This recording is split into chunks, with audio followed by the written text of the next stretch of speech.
Close your eyes. Imagine, if you will, the soft golden glow of candlelight flickering against tapestries that have hung in stone halls for centuries. We are not here to talk of wars of clashing steel or of the roar of cannons. We are here to step into a quieter, more subtle arena of history, the chambers where the future of nations was decided, not by the sword but by the exchange of vows. Welcome to a journey through time, where the most powerful treaties were signed with a golden ring, and where a single royal wedding could redraw the maps of Europe without a drop of ink being spilled on a battlefield. Have you ever wondered how empires shifted, how borders that seemed permanent suddenly dissolved, replaced by new alliances and unexpected loyalties? It was not always the might of armies that changed the course of history. Often it was the delicate, whispered arrangements of royal marriages. Tonight we drift into the archives of the past, exploring the unions that quietly reshaped the continent. We will walk through the grand ballrooms and the private studies of monarchs, looking at how these alliances were forged and the quiet, lasting waves they sent through generations. This is not a tale of grand, chaotic conquest. It is a story of slow, deliberate shifts, the quiet strength of diplomacy, the intersection of individual lives with the destiny of states, and the fascinating, intricate dance of power that defined the royal courts of old. As you settle into this peaceful narrative, let your mind wander to the castles of the medieval and early modern eras. Feel the weight of the silk, the chill of the stone walls, and the profound, quiet influence of those who held the keys to the future. We will begin by looking at how these unions were more than just personal stories. They were the very architecture of political stability. Through marriages that crossed borders and joined rival houses, we will see how dynasties sought to bridge the gaps between cultures and aspirations. There is a deep, soothing rhythm to history when viewed from this distance, a sense that even in the highest levels of power, there is a human element that remains constant. As we move forward, we will draw upon the echoes of marriage treaties and the recorded letters of courtly life, reimagined for your evening of rest. We will explore how these alliances were structured, the meticulous planning behind the scenes, and the way individual relationships navigated the demands of broader political goals. Prepare to be transported to a time when a wedding was a declaration of peace, a promise of cooperation, and a quiet shift in the balance of power. History is full of these moments, silent turning points that shaped the world we know today. Let us begin our exploration of the royal weddings that, in the quietest of ways, changed everything. The channel Sleepy History with Kevin is a storytelling platform created for entertainment, inspiration, education, and the promotion of positive emotional values. In the tapestry of medieval life, nothing was left to chance, certainly not a royal marriage. To understand the profound impact these unions had on Europe, we must first look at how they were forged. Imagine the sprawling courts of the 12th or 13th centuries. Messengers traversed the continent, bearing not declarations of war but delicate handwritten parchment sealed with heavy wax. These were the early precursors to international diplomacy, the quiet negotiations that preceded every grand ceremony. It was a delicate game of chess played across borders. Monarchs, often residing in distant capitals, had to rely on the wisdom and discretion of their trusted envoys. These diplomats were the true architects of Europe's landscape. They moved from court to court, observing, listening, and calculating. They weren't looking for love. They were looking for legitimacy, stability, and the consolidation of territories. Consider the complexity of such an arrangement. A prince in one kingdom might be promised to a princess in another, sometimes years before either had reached the age of adulthood. This was the dynastic puzzle. The envoys had to consider the geography of the union, which provinces would be brought into the fold, what alliances would be solidified by this bridge of blood and legacy. The dowry was not merely a collection of jewels or gold, it was often the actual sovereignty over lands, the rights to trade routes, or the promise of military non-aggression. Everything had to be balanced. A union that was too strong could alarm neighbours, leading to a new set of tensions. A union that was too weak would fail to achieve its political purpose. Thus, the negotiations were often slow and agonizingly precise. We can imagine the long winter nights in draughty stone chambers, where councils debated the merits of a French alliance versus an alliance with the Holy Roman Empire. The maps were spread out on heavy wooden tables, and the future of provinces was discussed over wine and bread. It is important to remember the human element beneath these cold calculations. While the diplomats spoke of treaties, young princes and princesses were often being prepared for their future roles. Their education was tailored for the life of a sovereign, with an emphasis on language, etiquette, and the ability to represent their homeland with grace. They were, in essence, the faces of their respective kingdoms. They were raised with the knowledge that one day their lives would serve a purpose far greater than their individual desires. As we gently transition through the history of these negotiations, we see a pattern emerging. It wasn't about the immediate gain, it was about the long-term vision. These royal marriages were the mortar between the bricks of European civilization. They provided a common language of hierarchy and kinship among the ruling elites of different nations.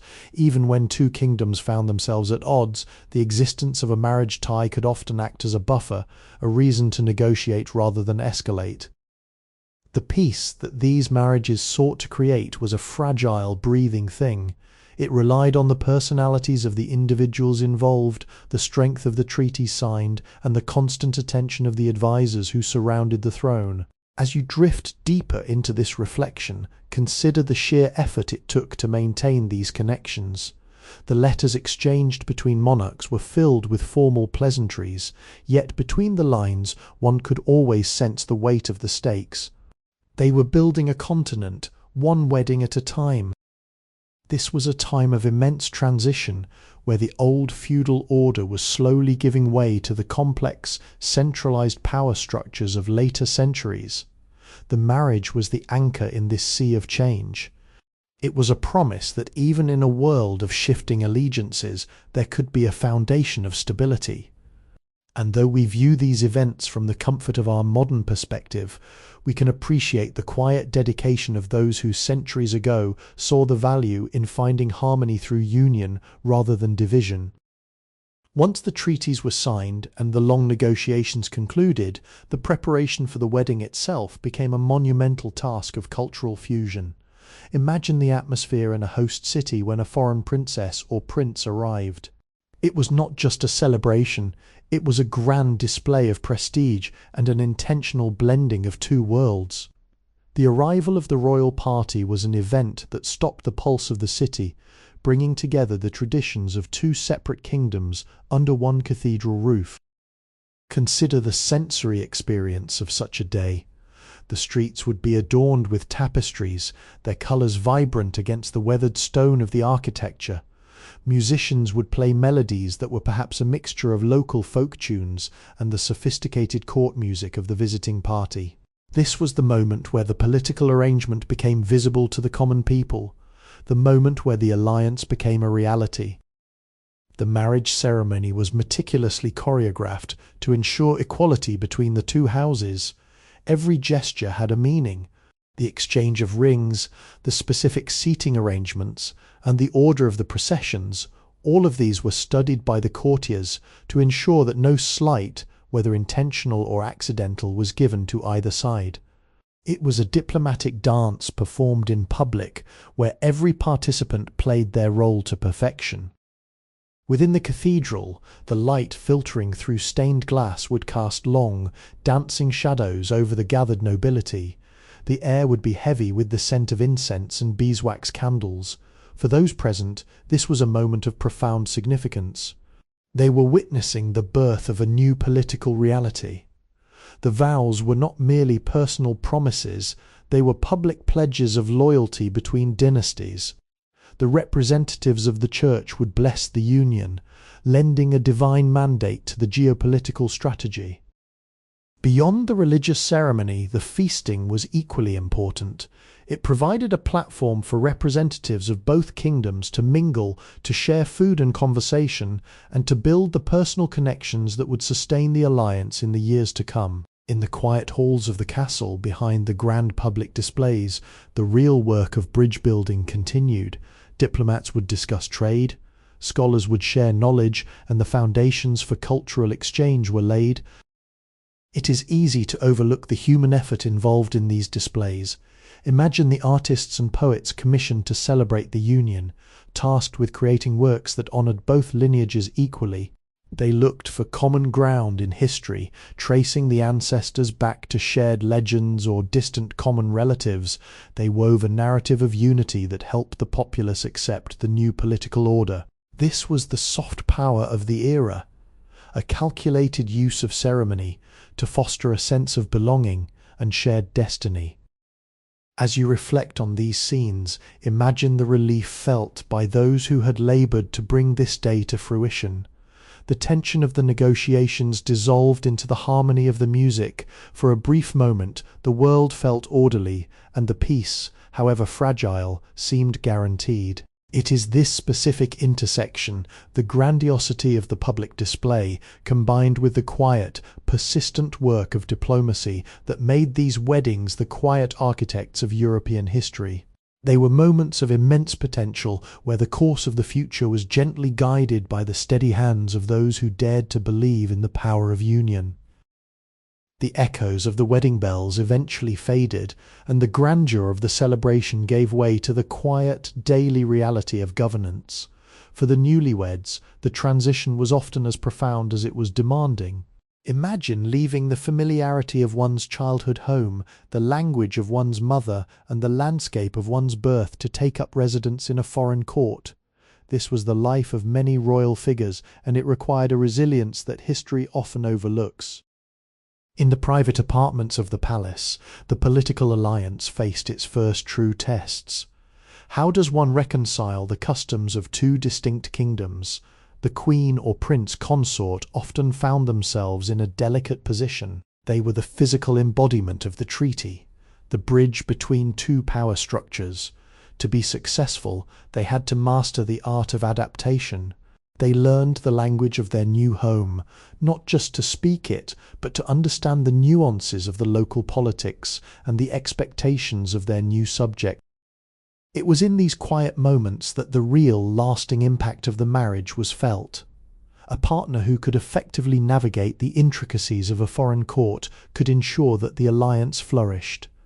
They acted as a conduit for culture, trade, and diplomatic communication. Their very presence could soften the edges of long-standing rivalries, as personal relationships began to form within the royal family.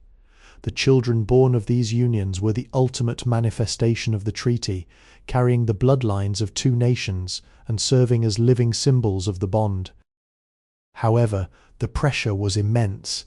Every decision was scrutinized, and every whisper was recorded by the watchful eyes of the court. There were always factions, noble families, and advisers who were wary of the foreign influence. The royal couple had to constantly balance their allegiance to their new nation with their duty to their homeland.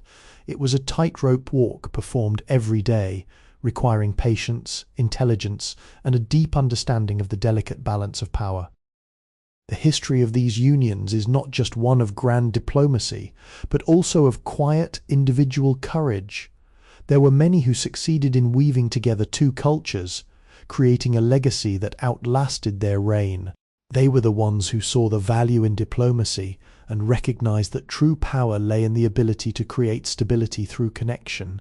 As you ponder their lives, imagine the quiet dignity with which they carried their responsibilities. They were the keepers of the peace, the architects of a future they would help build, but perhaps never fully see. Their stories, while often relegated to the background of larger historical events, are the very foundation upon which the modern concept of state cooperation was built. They remind us that history is made not only by the loud clashes of armies, but by the persistent, thoughtful work of those who choose to bridge divides. As you drift further into this quiet reflection, consider the legacy of these marriages.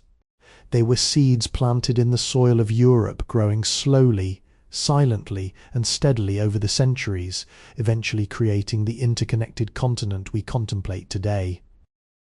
All stories on this channel, Sleepy History with Kevin are fictional, thoughtfully crafted around historical themes and inspired by real events, figures, and periods, reimagined for engaging storytelling. The content does not represent real individuals, actual events. As the years turned into decades, the initial promise of a royal wedding would either harden into a permanent alliance or quietly dissolve under the weight of changing political tides. It is here, in the long view of history, that we see the true power of these unions. A single marriage could mean that two kingdoms, once bitter rivals, would find their interests intertwined through trade, defence, and shared lineage. It was a slow, cumulative process, a quiet reshaping of the map that rarely made the headlines of the time, but fundamentally altered the lives of those living on the borders.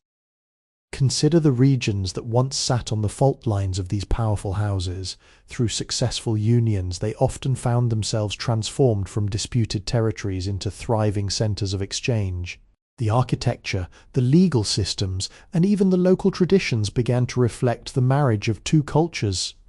This was the quiet legacy of the royal consort who worked tirelessly to maintain harmony, the diplomat who navigated the courts with tact, and the monarchs who prioritized long-term stability over short-term gain. If you're finding these historical journeys through the quiet corridors of the past helpful for your rest and reflection, please consider subscribing to the channel.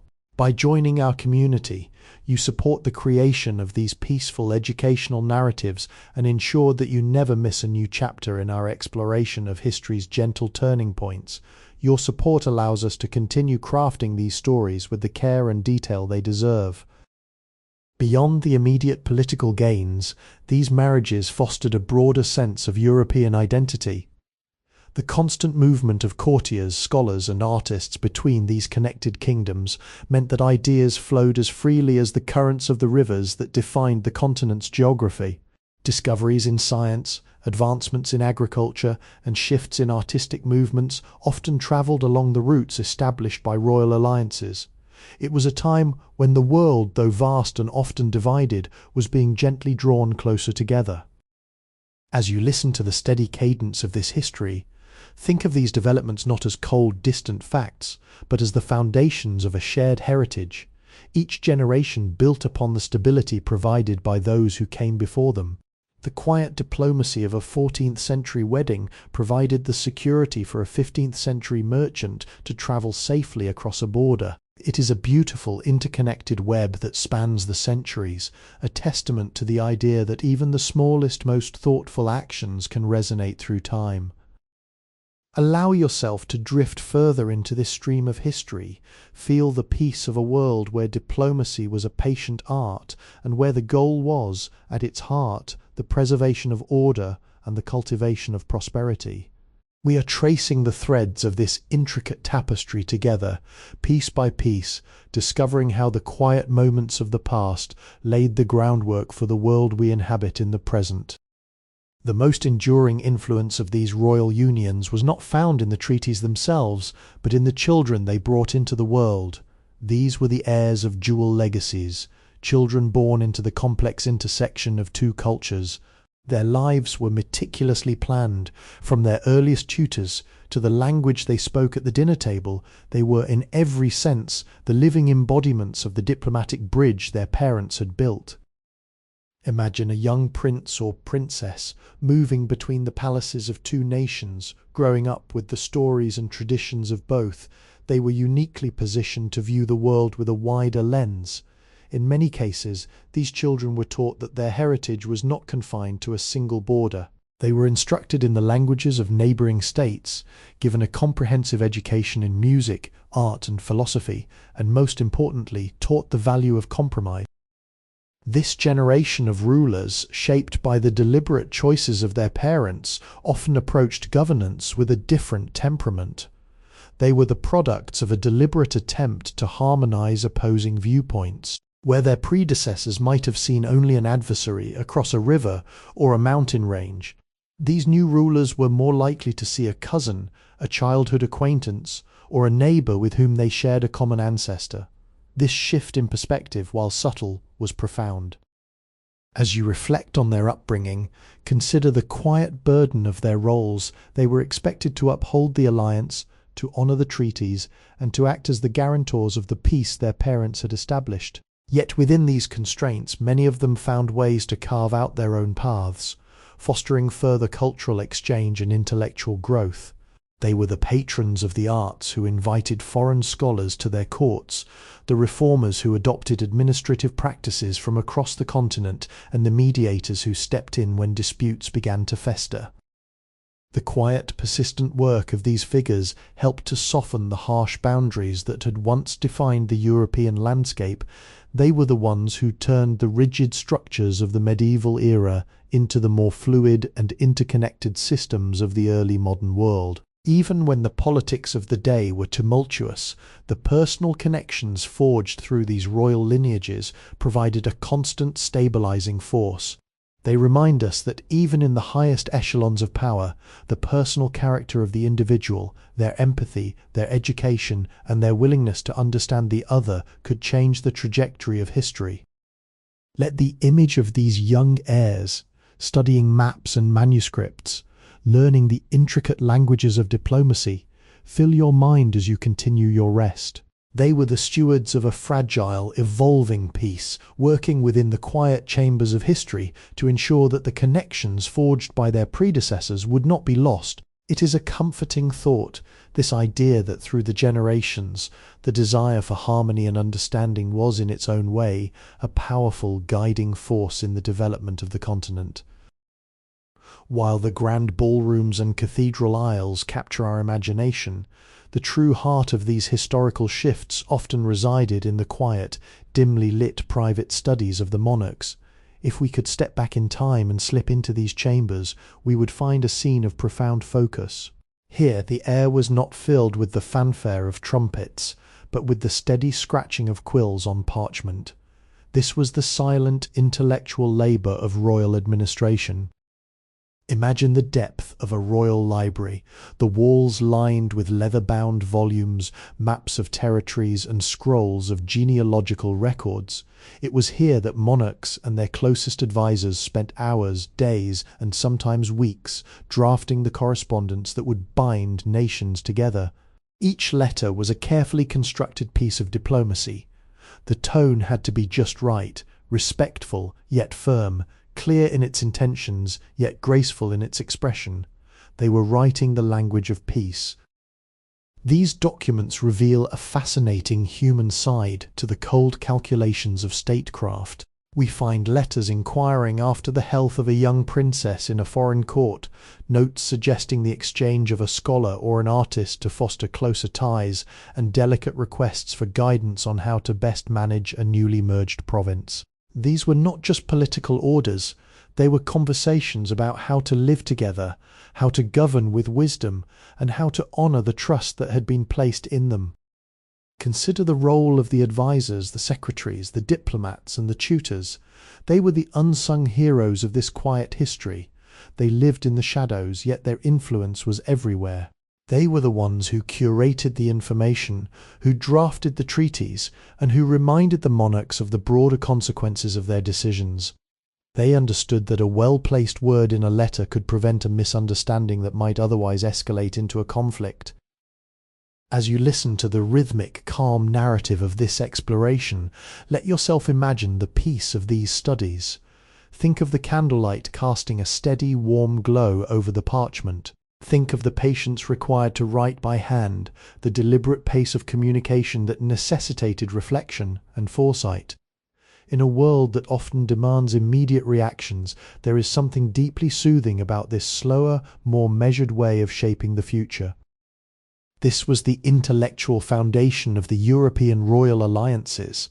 It was a commitment to the idea that problems could be solved through discussion rather than force, and that unity was a goal worth striving for, even if it took a lifetime to achieve. We are drifting through the legacy of these efforts, recognizing that the peace we enjoy today stands on the shoulders of those who spent their nights working by candlelight to ensure that the future would be a little brighter, a little more connected, and a little more stable than the past. Beyond the ink of treaties and the weight of political duty, There was a softer, more vibrant side to these royal unions, the profound exchange of culture. When a royal bride moved from her home court to a new land, she did not arrive empty-handed. She brought with her a retinue of scholars, poets, musicians and craftsmen, each of whom carried the seeds of their own culture. It was in many ways an act of quiet, voluntary assimilation that transformed the landscape of European art and intellect. Imagine the architectural shift as foreign influences touched upon local designs. A castle in the heart of Central Europe might suddenly adopt the delicate, intricate stonework of a northern province or the vibrant, warm colour palettes of the south. These were not mere aesthetic choices. They were intentional statements of unity, designed to make the new consort feel at home while introducing the local nobility to new modes of expression. It was a visual language of harmony, spoken through the archways, the gardens, and the very structure of the palaces. If you find yourself enjoying this serene journey through the history of European courts, please consider taking a moment to like and share this video. Your engagement helps this community grow, ensuring that our shared exploration of history's gentle, transformative moments continues to reach those who find comfort and inspiration in these tales. We deeply appreciate your presence here, and your support is the quiet force that allows Sleepy History with Kevin to keep telling these stories. Think of the music that wafted through the hallways, the fusion of different traditions, as court musicians learned to play the instruments and melodies of their new guests. This was a form of soft power that transcended political borders. It taught the nobility to appreciate diversity, to see value in traditions that were not their own, and to recognize that their world was part of a larger, richer tapestry. It was a time when the boundaries between states began to feel more like bridges, facilitating the movement of ideas that would eventually spark the Renaissance and the Enlightenment. Even the gardens of these estates reflected this evolution. Plants and flowers previously unknown in the region were carefully cultivated by foreign gardeners, transforming local courtyards into displays of botanical wonder. These gardens were peaceful, enclosed spaces where diplomats could walk, talk, and build the personal relationships that were so vital to their work. In the scent of unfamiliar blooms and the symmetry of new landscapes, we see the tangible evidence of these alliances. They were creating a common European experience, one that celebrated the beauty of connection and the richness of shared discovery. Let your mind rest on these images of transformation, the blending of music, the evolution of art, and the flowering of new gardens. It is a testament to the fact that when people choose to build bridges rather than walls, the results are enduring, beautiful, and profoundly beneficial. We are witnessing the slow, steady progress of a continent finding its common ground, guided by those who understood that true power is found in the ability to harmonize, to learn, and to grow together. Even the most carefully crafted alliances were not immune to the unpredictable nature of the world. In the history of European royal unions, there were moments when the foundations of peace were tested by forces beyond the control of any monarch. Consider the seasons of harsh, unexpected weather that could lead to crop failure, or the sudden loss of an heir which threatened the continuity of a dynasty. These were the times when the structural integrity of the marriage alliance was truly put to the test. In such moments of crisis, the true character of the royal couple was revealed. Would the alliance fracture under the strain of famine or uncertainty, or would it serve as a lifeline of support? History shows us many instances where the bonds formed through marriage provided the very stability required to weather the storm. When one kingdom suffered, the other, bound by treaty and affection, often provided the resources, the political weight, and the moral support necessary to navigate the crisis. It is in these challenging periods that we see the importance of the human connection. A monarch who had spent years cultivating relationships with their counterpart across the border was far better equipped to request aid, to negotiate for time, and to manage the anxieties of their own people. The quiet diplomatic channels that had been opened during the prosperous years now became the conduits for survival. It was a testament to the foresight of those who had built these unions, recognizing that true strength lies in the capacity to support one another when the world feels most fragile. Imagine the quiet, intense meetings in the palace chambers during these difficult times.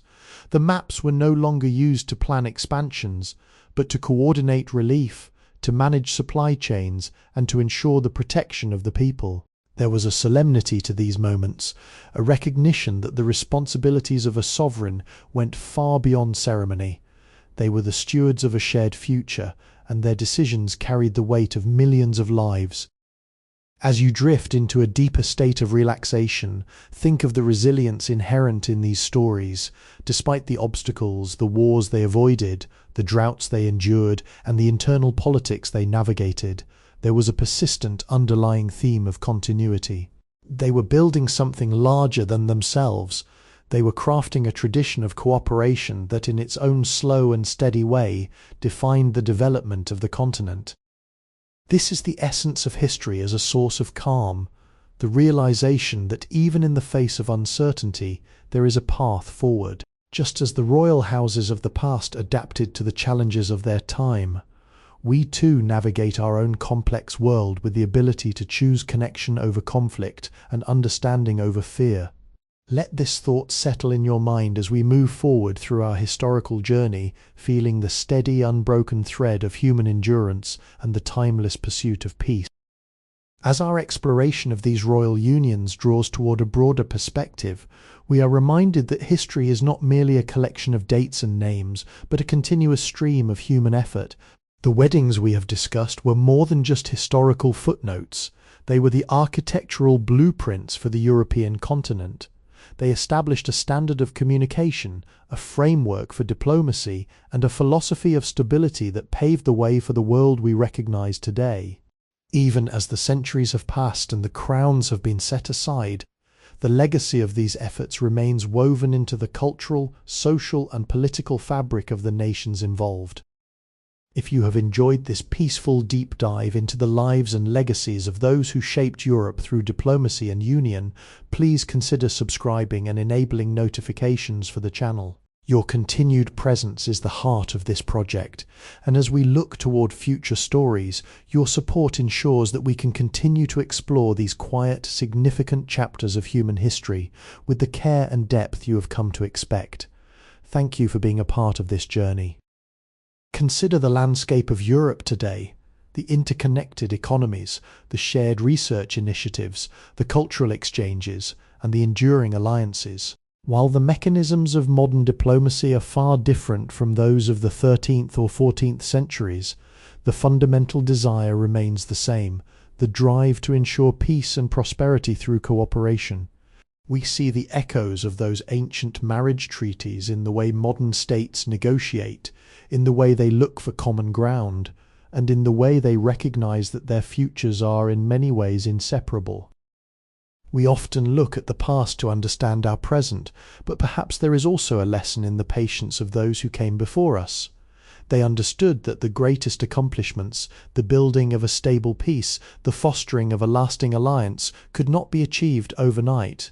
They were comfortable working on a scale of decades and generations, planting seeds for a harvest they might never see. There is a profound sense of calm that comes with adopting this long-term perspective, a recognition that we are all part of a larger story that is still being written. As you reflect on these last few moments of our journey together, let yourself settle into the tranquility of this realization. We are the inheritors of a long, complex, and beautiful history of attempts to bridge divides. The quiet work of those royal consorts, diplomats, and monarchs continues to resonate, providing a gentle reminder that even when the world seems most fragmented, there is always a path back to understanding. Let the peace of this historical reflection carry you into a restful state, knowing that you are connected to a long, enduring tradition of human cooperation and hope. If you were to travel across Europe today to visit the quiet corners where these grand unions took place, you would find that the stone walls of those ancient castles still hold a profound sense of stillness. These are no longer centres of political intrigue or the stages for royal processions. Instead, they have become vessels of memory. When you walk through these halls with the sunlight tracing patterns on the floor, you can almost hear the faint echoes of the past, the soft rustle of silk, the steady footsteps of those who came here to pledge their futures, and the low hum of voices that once negotiated the fate of kingdoms. There is a unique tranquility in these spaces. They have withstood the passing of centuries, remaining standing long after the dynasties that built them have receded into the records of history. They remind us that the physical world is a bridge between the generations. The gardens where royal brides once walked are now public spaces where we too can find peace. The libraries where treaties were penned are now museums where we can contemplate the wisdom of the past.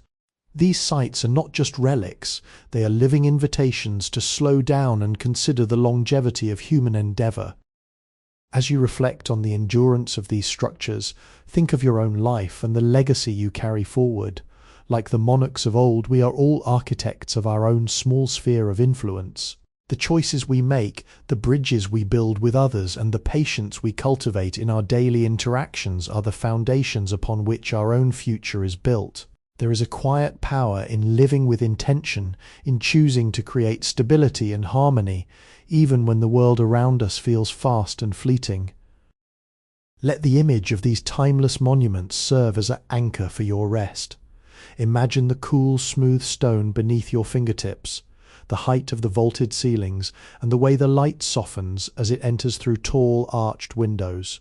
There is no rush here. There is only the steady, comforting presence of history, watching over us, reminding us that we are part of a story that is vast, intricate, and deeply connected. Everything that has happened before has led us to this moment of stillness, and that in itself is something to be grateful for. May this sense of connection to the past, to the earth, and to the quiet rhythm of time bring you a profound sense of peace as you drift closer to your rest. You are safe, you are connected, and you are part of an ongoing, unfolding history. This content is inspired by and adapted from public domain works available through Project Gutenberg. The material has been transformed through original narration, editing, and storytelling to create a unique experience for educational and entertainment purposes. We often think of the centres of power, the glittering capitals of France, the Holy Roman Empire, or the distant islands of the north as the primary engines of history. But there was another story unfolding at the edges of the map, in the quieter provinces where the influence of a royal marriage was felt most intimately. Here, at the borders where kingdoms met, the impact of a foreign princess was not just a matter of high politics, it was a daily lived experience for the local nobility and the populace. When a royal bride arrived in these borderlands, she often brought with her a unique perspective, a blend of the traditions she was born into and the responsibilities she had accepted. She became, in many ways, an interpreter of cultures. She would introduce new culinary practices, suggest refinements in the local court's etiquette, and support the development of local crafts that merged the styles of two different worlds. It was a subtle, persistent transformation that enriched the local identity rather than erasing it. These frontier courts were often the first to benefit from the relative peace that these unions brought. The trade routes that had once been disrupted by skirmishes now flowed with a newfound confidence. Scholars, merchants, and artisans began to move more freely between the kingdoms, encouraged by the stability at the top. The border itself, once a line of defence, began to soften, becoming a porous zone of exchange where people from both sides could share ideas, techniques, and stories. Consider the role of the local nobility in these areas. They were the ones who had to navigate the daily reality of these changes, working alongside the representatives of the new royal consort. It required a high degree of adaptability and a willingness to embrace the new. They were, in effect, the pioneers of a more integrated European consciousness. They learned to speak new languages, to appreciate different artistic traditions, and to recognize that their regional prosperity was inextricably linked to the success of the broader alliance. As you listen to the gentle flow of this narrative, imagine the landscape of these border regions. Think of the river valleys that served as natural boundaries, now marked by bridges built to facilitate trade. Think of the small market towns that flourished as the influx of new goods and ideas stimulated local economies. There is a sense of quiet vitality in these scenes, a feeling that life was unfolding with a steady, productive rhythm. It is a comforting thought to realize that the grand historical shifts we study were composed of thousands of these small, local interactions. The decisions of monarchs were the spark, but the reality of the peace was maintained by the people who lived, worked, and interacted at the margins of the empire. Let your mind dwell on this idea of the soft border, a place of connection rather than division. It serves as a reminder that, no matter the era, there is always potential for harmony when people are given the space and the stability to bridge their differences. Let this sense of balance and cooperation guide you as you continue to relax, feeling the weight of the day lift as you drift further into the calm. Behind every successful union and every period of lasting stability lay a vast, often unseen network of scholars, secretaries, and personal tutors. These individuals were the keepers of the peace, the quiet scribes, who ensured that the spirit of the treaties was upheld in every dispatch and every royal proclamation. They were the ones who spent their days hunched over desks, perfecting the language of diplomacy, a language that had to be precise enough to be legally binding, yet warm enough to maintain a human connection between distant courts. Consider the immense responsibility that rested upon their shoulders. A single misunderstanding in a translated document could lead to tension. A tone that was interpreted as too demanding could sour a relationship that had taken years to cultivate. They were the masters of nuance. They understood that the power of a royal union was not just in the marriage vow, but in the constant supportive communication that followed. They were the bridge builders of the intellect, weaving the threads of two separate nations into a single functional fabric. These scribes were often recruited from the most learned circles of the time. They were polyglots, historians, and legal experts who saw their work not just as a job, but as a calling. In their correspondence we find a deep respect for the art of mediation. They wrote not to boast or to command, but to advise, to clarify, and to console.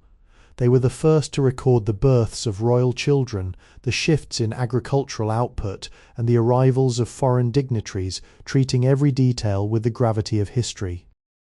As you reflect on their work, imagine the quiet, rhythmic sound of a quill dipping into ink, the soft rustle of parchment being smoothed out, and the steady focus required to write with such care. In our modern age of rapid, often impersonal communication, there is something profoundly grounding about this image. It reminds us that clear, thoughtful communication is the bedrock of any successful partnership. It takes time, it takes intention, and it takes a genuine desire to be understood.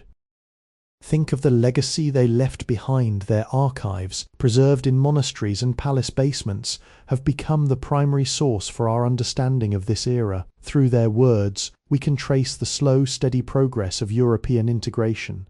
We can see how the seeds of modern diplomacy were sown in these quiet studies, nurtured by the dedication of those who believed that the pen was, indeed, the most powerful instrument for preserving order. Let this image of steady, deliberate writing anchor your thoughts as you continue your journey toward rest. The world of these scholars was one of order, of measured pace, and of a deep, abiding commitment to the greater good. They were the architects of the peace that sustained millions, working quietly to ensure that the connections forged by marriage would endure. Let their diligence be a source of calm for you tonight, knowing that even the most complex relationships can be navigated with patience, wisdom, and the careful choice of words. When we speak of the grand political maneuvers of the past, we often envision formal councils and rigid assemblies. However, much of the actual work of building an alliance took place in much quieter, more intimate settings. Picture a late afternoon in a palace garden, or a small candlelit gathering in a private receiving room. These were the spaces where the most effective diplomacy happened, the informal meetings, the shared meals, and the quiet moments of conversation that allowed individuals to truly understand one another. In these settings, the rigid formalities of the court were momentarily set aside. It was here that a visiting diplomat might share a genuine moment of laughter with their host, or where a queen might listen to the concerns of a local advisor over a cup of herb-infused tea. These were not just social engagements, they were intentional efforts to build personal trust. When you know a person, not just their title or their political position, but their values, their worries, and their hopes, the nature of the relationship between their nations fundamentally changes. Think of the value of this kind of connection. It transformed the other into an ally, a friend, or at the very least a trusted peer. The informality of these gatherings allowed for a level of honesty that was impossible in a large public hall. If a conflict arose, it was often these personal relationships that provided the cushion, the flexibility to negotiate, and the patience to find a middle ground. It is a reminder that, regardless of the era, the strength of any system, whether a kingdom or a modern organization, depends on the strength of the human bonds that hold it together. As you listen to the steady, rhythmic flow of these words, let yourself be transported into one of these quiet gatherings. Feel the warmth of the room, the hushed tones of respectful conversation, and the underlying sense of harmony.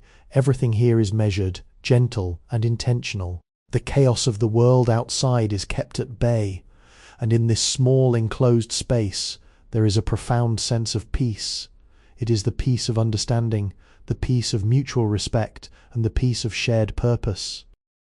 This is the hidden architecture of history, the small personal moments that cumulatively create the grand movements of change.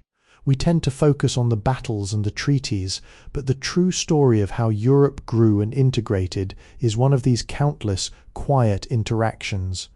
It is a story of people coming together across differences to build a future that they could all live in, and as you let your mind wander through these ancient halls, feel the quiet strength of that endeavour. It is a legacy that we are all a part of, an unbroken chain of human efforts to create a world where cooperation is the norm and where peace is a cultivated, cherished reality. Allow this thought to bring you a sense of calm and perspective as you move closer to a deeper, more restorative rest. As we reflect on the long arc of these historical connections, we begin to realize that the most significant legacy of the royal unions was not the treaties that were signed or the borders that were adjusted, but the intangible values they fostered. They planted the seeds of a broader perspective, an understanding that the prosperity of one nation was not necessarily bought at the expense of another. They nurtured a sense of shared responsibility for the peace of the continent, a concept that, while fragile in its infancy, grew steadily over the centuries. Think of the way these ideas have travelled through time, transforming into the modern ideals of cooperation and human rights, the patience, the willingness to negotiate, and the recognition of our interconnectedness. These are not just modern inventions. They have their roots in the quiet work of those who, centuries ago, dared to envision a Europe bound by something stronger than geography, a common humanity. They showed that when we focus on what we share rather than what separates us, we unlock the potential for a more stable and prosperous existence. This is a calming thought to carry with you as you rest. It suggests that despite the turbulence that sometimes defines history, there is a powerful, persistent undercurrent of human longing for peace and mutual understanding. We are part of this enduring tradition. Every small act of kindness, every effort to bridge a divide, and every moment spent in thoughtful reflection contributes to the continuation of this legacy. It is a slow, steady, and noble work, and it is happening all around us, even today.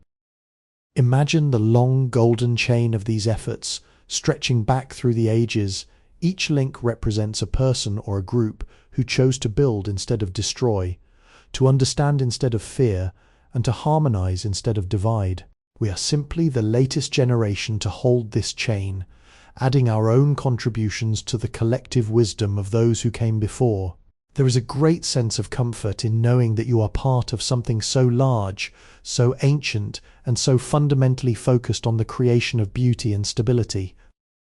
Let yourself feel the weight of this perspective. The worries of the present moment seem smaller, more manageable when placed against this backdrop of long-term endurance. You are safe, and you are part of a world that, despite its challenges, has consistently strived toward the light of cooperation. As you drift further into the stillness, let the story of these connections be a lullaby for your mind, a reminder that the world is, at its heart, a place of potential and promise. The past is a foundation, and the future is a field of possibility, and you are here in this moment, peaceful and profoundly connected to it all. There is something deeply restorative about the gardens that surrounded these royal seats of power. Unlike the grand, imposing stone walls of the palaces, these gardens were designed to be spaces of reflection, growth, and quiet order. They were the physical manifestations of the patience required to nurture a marriage or a political alliance. Just as a gardener must wait for the seasons to turn, for the saplings to mature, and for the blossoms to unfold, so too did the monarchs have to cultivate their relationships with care and foresight. Imagine walking through these paths at dusk, when the heat of the day has faded and the air is filled with the scent of damp earth and blooming jasmine. The geometry of the hedges, the symmetrical placement of the fountains, and the gentle trickle of water create an environment where the mind can truly settle. In these spaces, the complexities of statecraft and the weight of public duty were left behind. Here one could simply be a human being finding solace in the cyclical rhythms of nature. These gardens were often the sites of the most meaningful conversations. It was here, while walking slowly under the shade of ancient oaks, that a queen might share a vision for a new school, or a prince might discuss the challenges of governance with a trusted counsellor. The setting encouraged a different kind of thinking, one that was less reactive and more contemplative. The natural beauty around them served as a reminder of a larger order, a sense of perspective that made the petty squabbles of the court seem for a moment quite insignificant. As you listen to these words, visualize yourself in such a garden, feel the soft crunch of gravel beneath your feet, and the gentle cooling of the evening air against your skin. Observe the way the light catches the surface of a nearby pond, creating ripples that move outward, slow and deliberate. There is no urgency here, only the steady, unfolding progress of the evening. It is a space designed for peace, and it is a space that has been shared by generations of people seeking the same stillness you seek tonight. This sense of ordered beauty was a reflection of the ideals these royal figures aspired to in their public lives, a life of balance, a commitment to growth, and a profound respect for the structures, both social and natural, that sustain us. When you think of their legacy, think not only of the maps they redrew or the treaties they signed, but of the spaces they left behind, the quiet retreats where they learned to be patient, to be thoughtful, and to be present. This is the true gift of their history, the example that, even in the midst of great responsibility, it is possible to cultivate a sanctuary of peace within oneself. Let this image of a quiet, moonlit garden be a place for you to retreat, a mental refuge where you can let go of the day's concerns and drift gently into the restful embrace of the night. In the quiet exchange of gifts between courts, there was a language that transcended the written word. A painting commissioned to capture a scene of mutual significance, a piece of jewellery crafted with motifs from both cultures, or a beautifully illuminated manuscript gifted to a foreign prince. These were not merely luxuries. They were symbolic anchors, physical tokens that reminded the recipient of the connection they shared.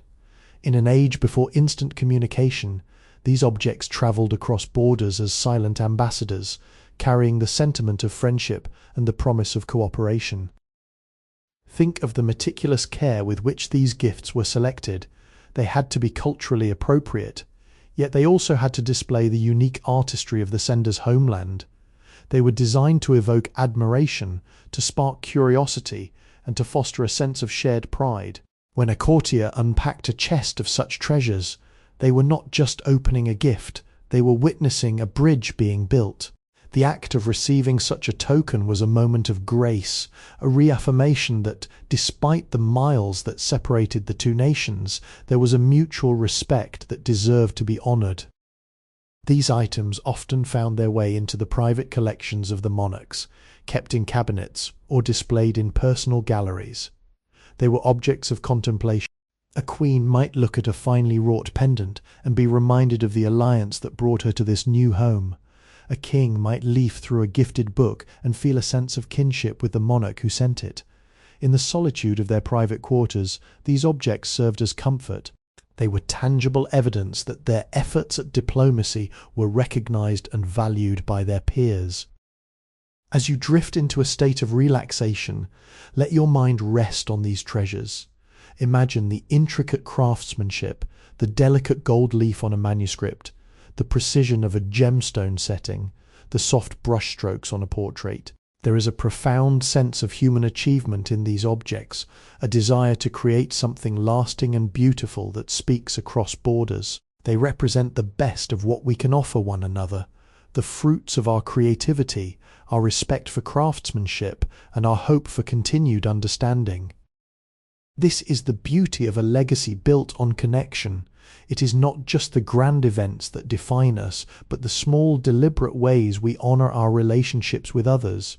Even tonight as you rest, you can appreciate the quiet value of the bridges you have built in your own life, the friendships you nurture, the kindnesses you extend, and the understanding you strive to reach. Like the royal gifts of old, these connections are the treasures that make our world a richer, more peaceful place. Let these thoughts fill your mind with a sense of warmth and appreciation as you settle deeper into your rest, feeling connected to the long, beautiful tradition of human kindness and cooperation.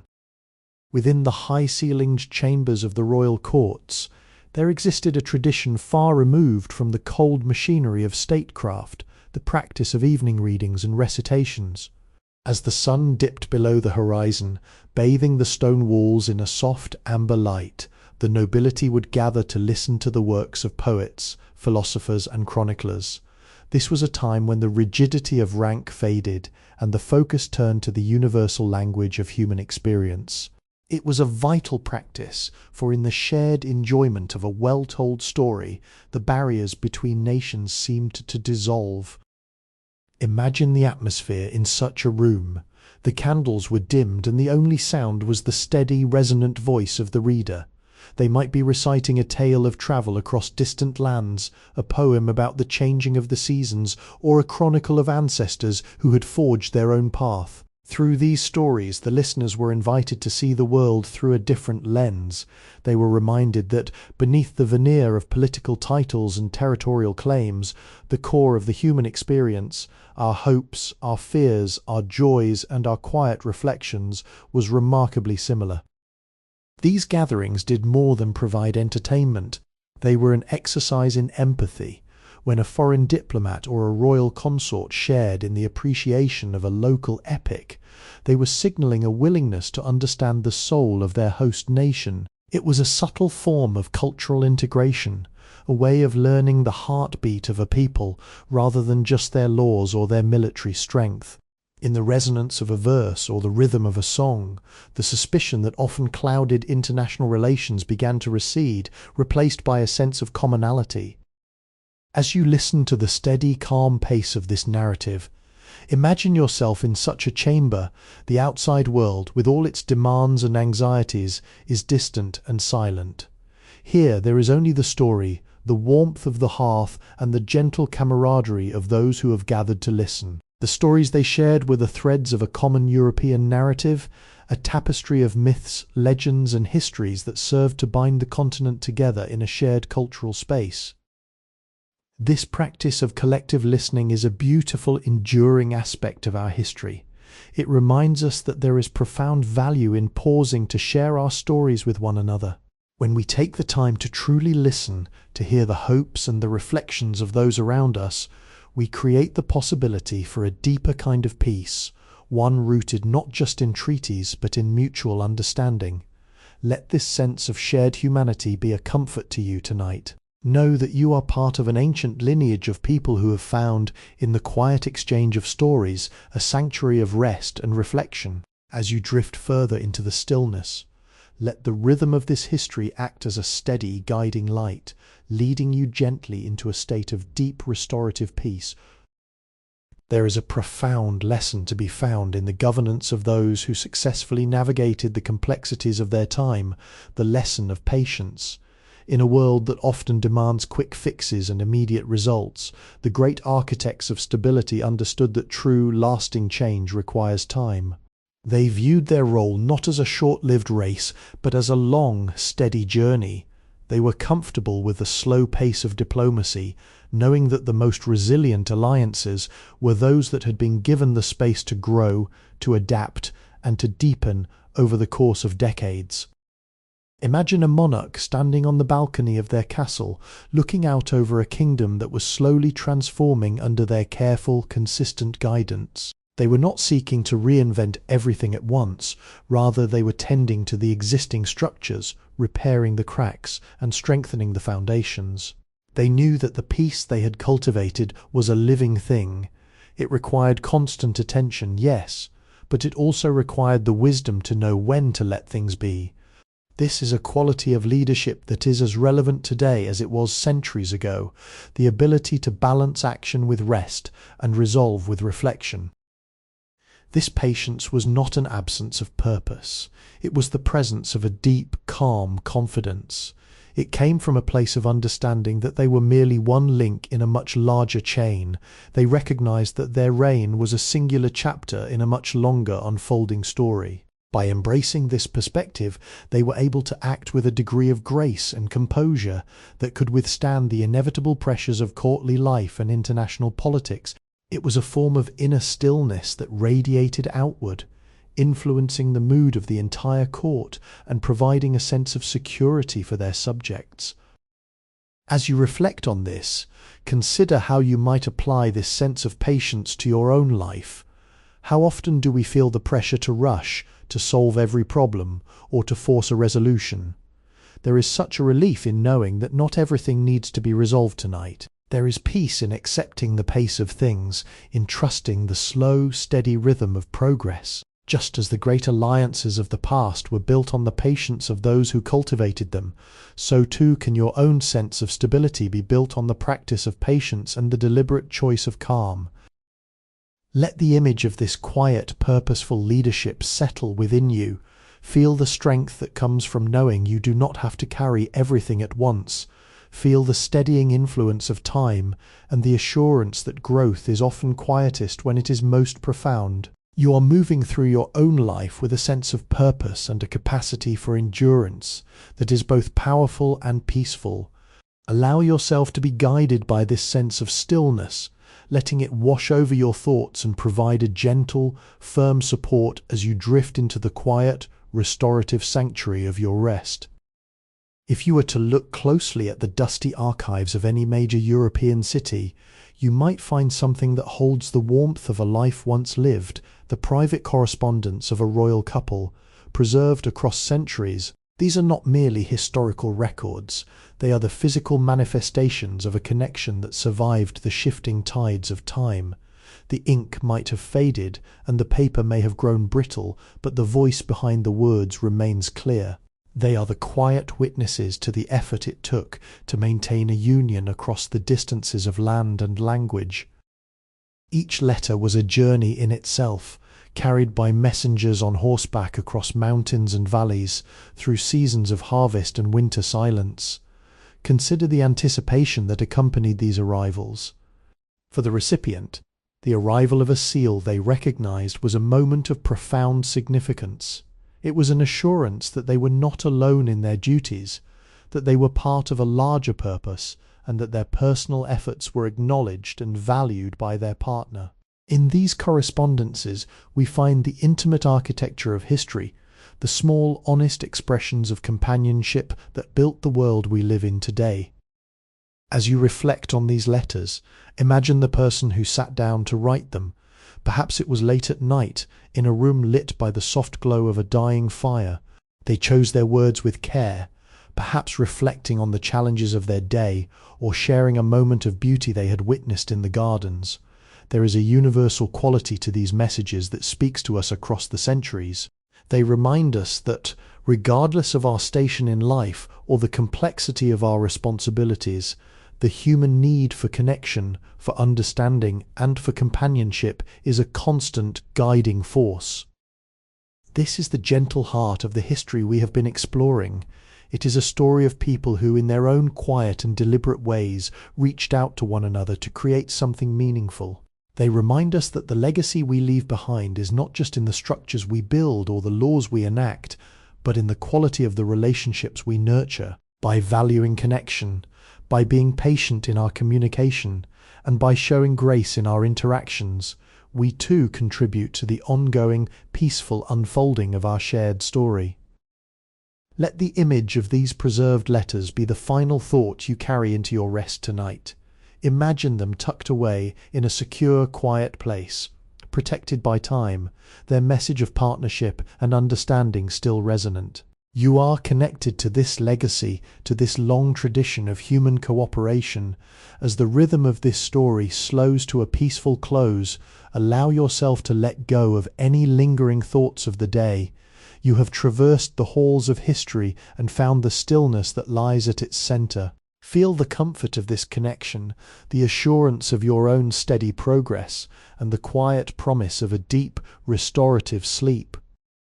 While the stories of royal courts and gilded halls often capture our attention, the true, enduring history of these unions was felt most deeply in the quiet rhythms of the countryside. Beyond the palace walls, the rivers that flowed across borders carried more than just water. They carried the seeds of new ideas, the influence of traded goods, and the slow, steady movement of people seeking new opportunities. It was in the villages and the market towns that the grand diplomatic intentions of the past were transformed into the daily reality of a more integrated, peaceful life. Imagine the merchants travelling along these routes, their wagons laden with textiles, spices, and new agricultural techniques introduced by the alliances at the top. They were the silent connectors, the ones who exchanged more than just commodities. They exchanged languages, folklore, and perspectives in the bustling village squares, where people from different regions met to trade. The boundaries that once seemed insurmountable began to blur. People started to see that their neighbours across the river were not so different after all. They faced the same seasons, shared similar traditions, and valued the same stability that the alliances had promised. This was the grassroots evolution of a continent. It wasn't a revolution sparked by decree, it was a slow, natural flowering of cooperation. As the roads improved and trade became safer, the sense of isolation that had defined earlier centuries began to fade.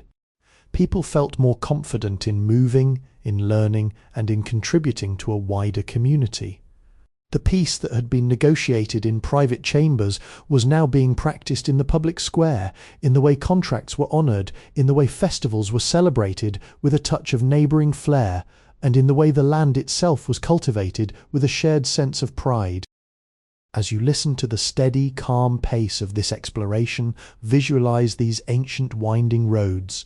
See the way they traverse the rolling hills and cross the stone bridges that have stood the test of time. There is a profound sense of continuity in these landscapes. They are the same paths that our ancestors walked, carrying with them the hope for a future that was safer, more connected, and more abundant.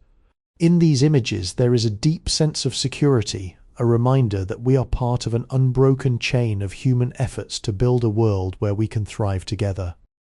Let your mind rest on this thought of the shared path. It is a comforting realization that history is not a series of isolated events, but a collective journey that we are all walking together. Even tonight, as you prepare for rest, you are part of this ongoing movement toward greater understanding. You are safe in the knowledge that the progress we have made, the bridges we have built, the dialogues we have opened, is a legacy that continues to support us all. Let this feeling of being part of a larger, harmonious whole wrap around you like a soft, comforting blanket, helping you to drift further into the stillness, feeling peaceful, grounded, and deeply connected to the rhythm of the world.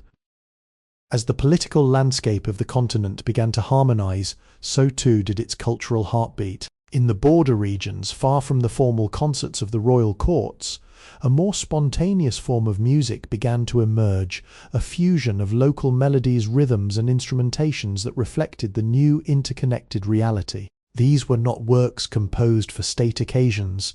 They were the songs of the people, the melodies that accompanied the harvest, the wedding celebrations, and the quiet evenings by the hearth. They were a testament to the fact that when people are allowed to move and interact with ease, they naturally find common ground in the arts. Imagine the atmosphere in a village tavern or at a local festival. A musician might begin to play a tune, and slowly others would join in, adding their own interpretation, their own local flavour. A fiddle tune from the north might blend with the rhythmic strumming of a southern instrument, creating a sound that was entirely new, yet felt strangely familiar to everyone present. This was the music of the soft border, a vibrant, living archive of the interactions that were shaping the continent. It was a language of joy, of shared struggle, and of collective hope. These melodies travelled across the continent, carried by travelling performers, minstrels, and merchants. They evolved as they moved, picking up local nuances and becoming a shared heritage that transcended national identities. What began as a song in one corner of Europe could eventually be heard, in a slightly transformed version, hundreds of miles away. It was a beautiful auditory map of a continent finding its rhythm. This music served as a social glue, reinforcing the idea that despite local differences, there was a shared experience of life that bound the people together. As you listen to the rhythmic, calming cadence of this narrative, try to hear the faint echoes of these ancient wandering tunes. Imagine the soft melodic interplay of strings, the steady grounding pulse of a drum, and the way these sounds come together to create a harmonious whole. There is such a sense of balance in this image, a reminder that beauty often arises from the simple act of listening to one another and finding a common tempo. It is a lesson in how to live. By remaining open to the contributions of others, we enrich our own experience and create something that is greater than the sum of its parts. Let this idea of shared rhythm be a soothing presence for your mind tonight. Just as these melodies flowed effortlessly across borders, let the sense of peace and belonging flow into your own thoughts. You are in tune with the world, and there is a natural, gentle order to your life that is unfolding exactly as it should. There is no need to rush, no need to force the melody. Simply allow yourself to drift on the steady, harmonious tide of the evening. You are safe. You are part of a grand, interconnected story, and you are exactly where you need to be to find the deep, restorative rest you deserve. Deep within the stone walls of ancient monasteries and royal libraries, there were quiet, cool rooms dedicated entirely to the preservation of knowledge. These were the storehouses of the era's cartography, hand-drawn maps that attempted to make sense of a world that was constantly shifting. To look at these maps today is to see not just lines and boundaries, but the evolving consciousness of a continent.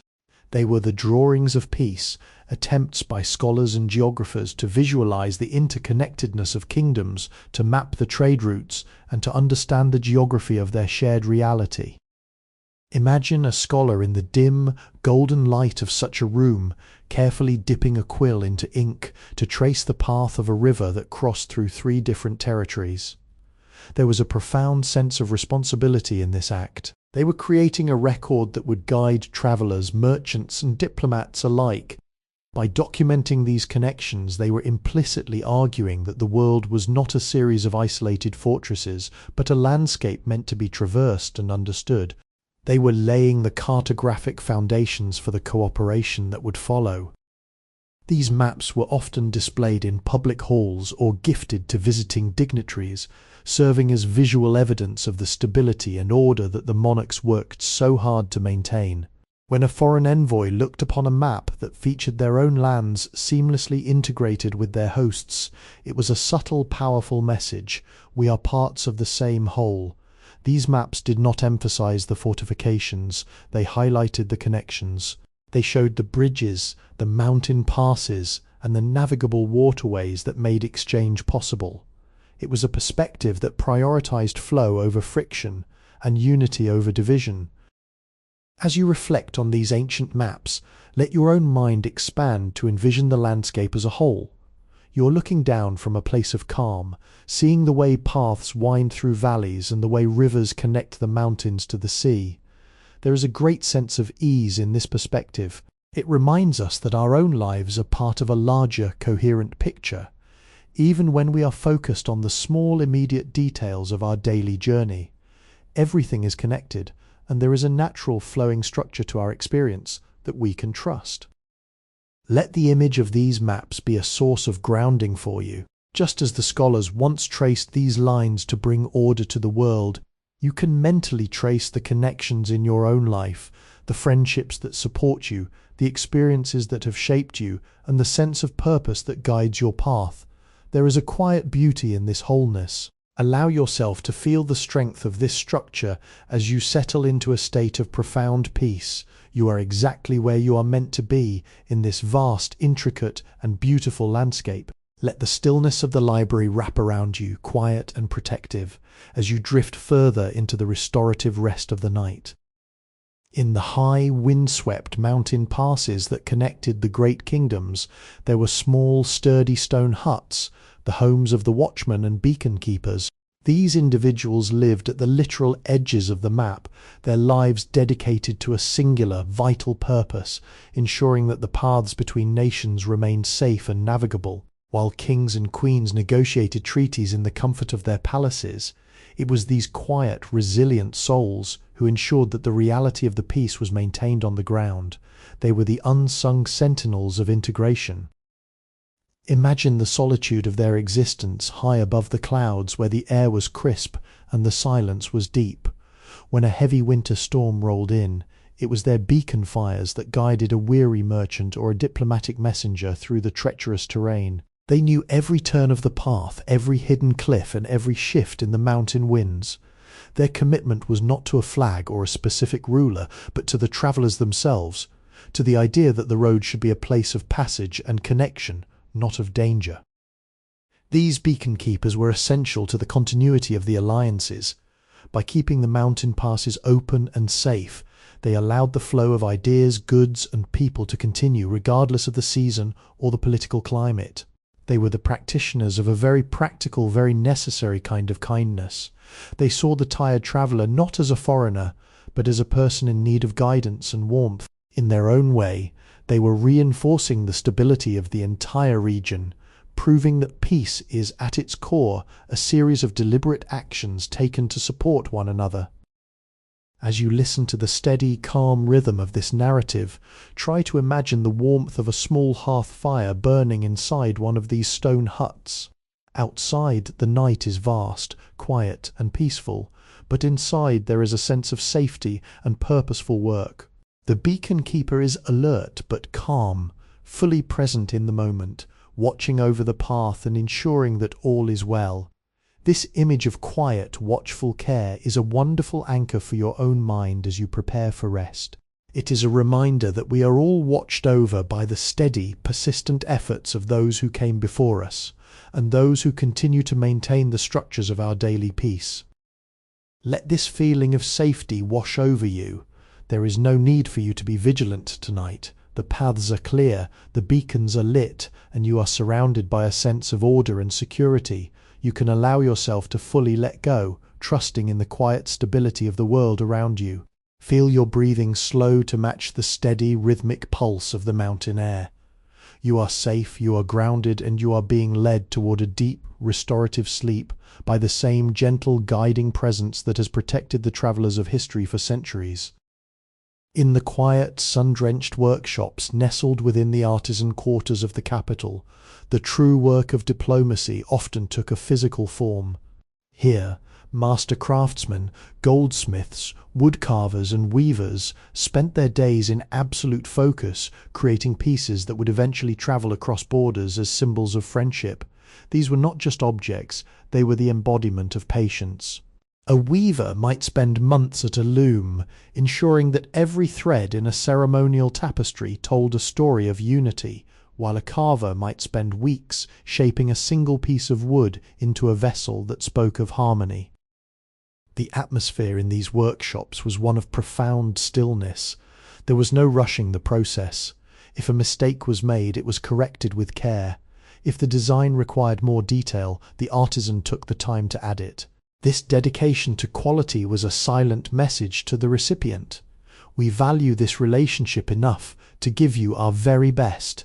The artisans understood that their work was a bridge. When they created a gift for a visiting prince or a foreign delegate, they were putting their own soul into the promotion of peace, believing that beauty could soften the hearts of even the most hardened leaders. Imagine the sights and sounds of one such workshop, the rhythmic clack of the loom, the soft scrape of a chisel against wood, and the occasional gentle instruction passed between a master and their apprentice. Everything is intentional. The light streaming through the high windows illuminates the dust motes dancing in the air, creating a serene, almost sacred space. It is here, in the quiet pursuit of perfection, that the abstract idea of peace becomes something tangible, something you can hold, something you can look at, something that stays with you. These artisans were the unsung ambassadors of the era.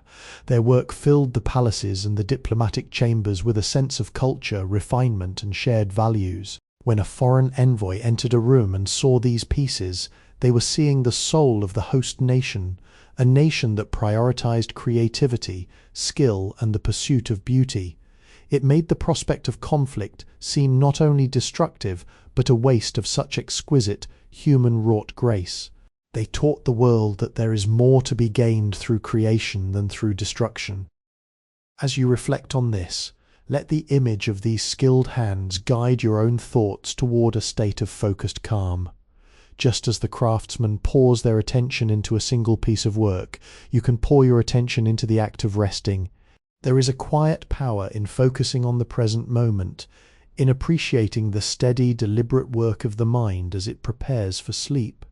You are crafting your own night of peace, adding one thought of stillness to the next, building a sanctuary of rest that is uniquely your own. Feel the weight of the day falling away, replaced by the smooth, steady comfort of this intentional relaxation.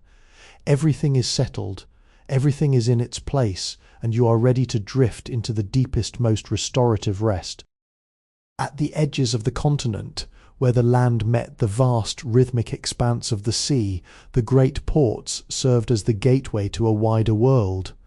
Here, the atmosphere was one of constant, gentle motion. Ships with tall masts and billowing sails would glide into the harbour, returning from months of travel across the blue horizon. Each arrival was a celebration of connection, a tangible proof that the world was becoming smaller, more accessible, and more deeply intertwined. These ports were not just centres of trade, they were the points where the stories of different nations converged. As you listen to the steady, rhythmic flow of these words, visualize the ebb and flow of the tide. It is a motion that is as timeless and calming as the beating of your own heart. Feel the sense of openness that the sea provides, a vast space where the worries of the shore seem to dissolve into the horizon. There is a deep, abiding peace in knowing that no matter how far we travel or how complex our lives become, there is always a way back to the quiet, grounding rhythm of the natural world. Let the image of these returning ships be a source of comfort for you tonight. Just as these vessels safely found their way back to the harbour, you too have returned to the sanctuary of your own mind, to the quietude of your rest. You have carried the experiences of your day with you, and now, like a ship coming to rest in a still harbour, you can lower your sails, cast your anchor, and simply be. The harbour is safe, the waters are calm, and you are fully, completely at peace. Allow yourself to drift on this gentle tide, sinking deeper into the stillness with every breath, feeling supported, secure, and ready for the most restorative, quiet rest of the night. In the cool, stone-vaulted scriptoriums of the great abbeys, time seemed to stand still. Here the only sound was the scratch of a quill on vellum and the rhythmic turning of pages. For the monks and scholars who spent their lives here, the act of copying a manuscript was a meditative, sacred duty. They were the guardians of history, ensuring that the wisdom of the past, the records of treaties, and the beauty of poetry were preserved for the generations to come. Each letter was formed with meticulous care, each illuminated capital letter a labour of love that could take days to complete. Imagine the atmosphere, the scent of old parchment and beeswax, the soft filtered light casting long shadows across the heavy oak tables, and the absolute focus required to translate thoughts into a permanent, enduring form. They understood that their work was an anchor for the civilization outside. If the world outside was chaotic or uncertain, the scriptorium was a sanctuary of order. By focusing on the present stroke of the pen, they were building a bridge across time, connecting their quiet dedication to the needs of the future. These manuscripts were the original social media of their time, travelling from one library to another, sharing ideas of peace, law, and philosophy. When a manuscript was gifted from one abbey to a distant institution, it was more than just a book. It was an invitation to contemplate the same ideas, to share the same reflections, and to participate in a wider intellectual community. It was a way of saying, we are thinking about the same things, we are seeking the same truth, we are part of the same human story. As you listen to the rhythmic, calm pace of this narrative, try to feel the same sense of focused stillness that these scribes cultivated. There is a deep, restorative power in simply being present with your own thoughts. Just as the scribe focused on the shape of a single letter, you can focus on the slow, steady rhythm of your breathing. Let go of the need to rush, the need to achieve, or the need to plan. In this moment, there is only the quiet, unfolding present. This is your sanctuary. The archives of your own day are being stored away in your mind, settled and secure. You have done the work, you have lived the story, and now it is time for rest. Feel the weight of your body settling into the bed, supported and relaxed, as if you were being held by the very foundations of these ancient, peaceful halls.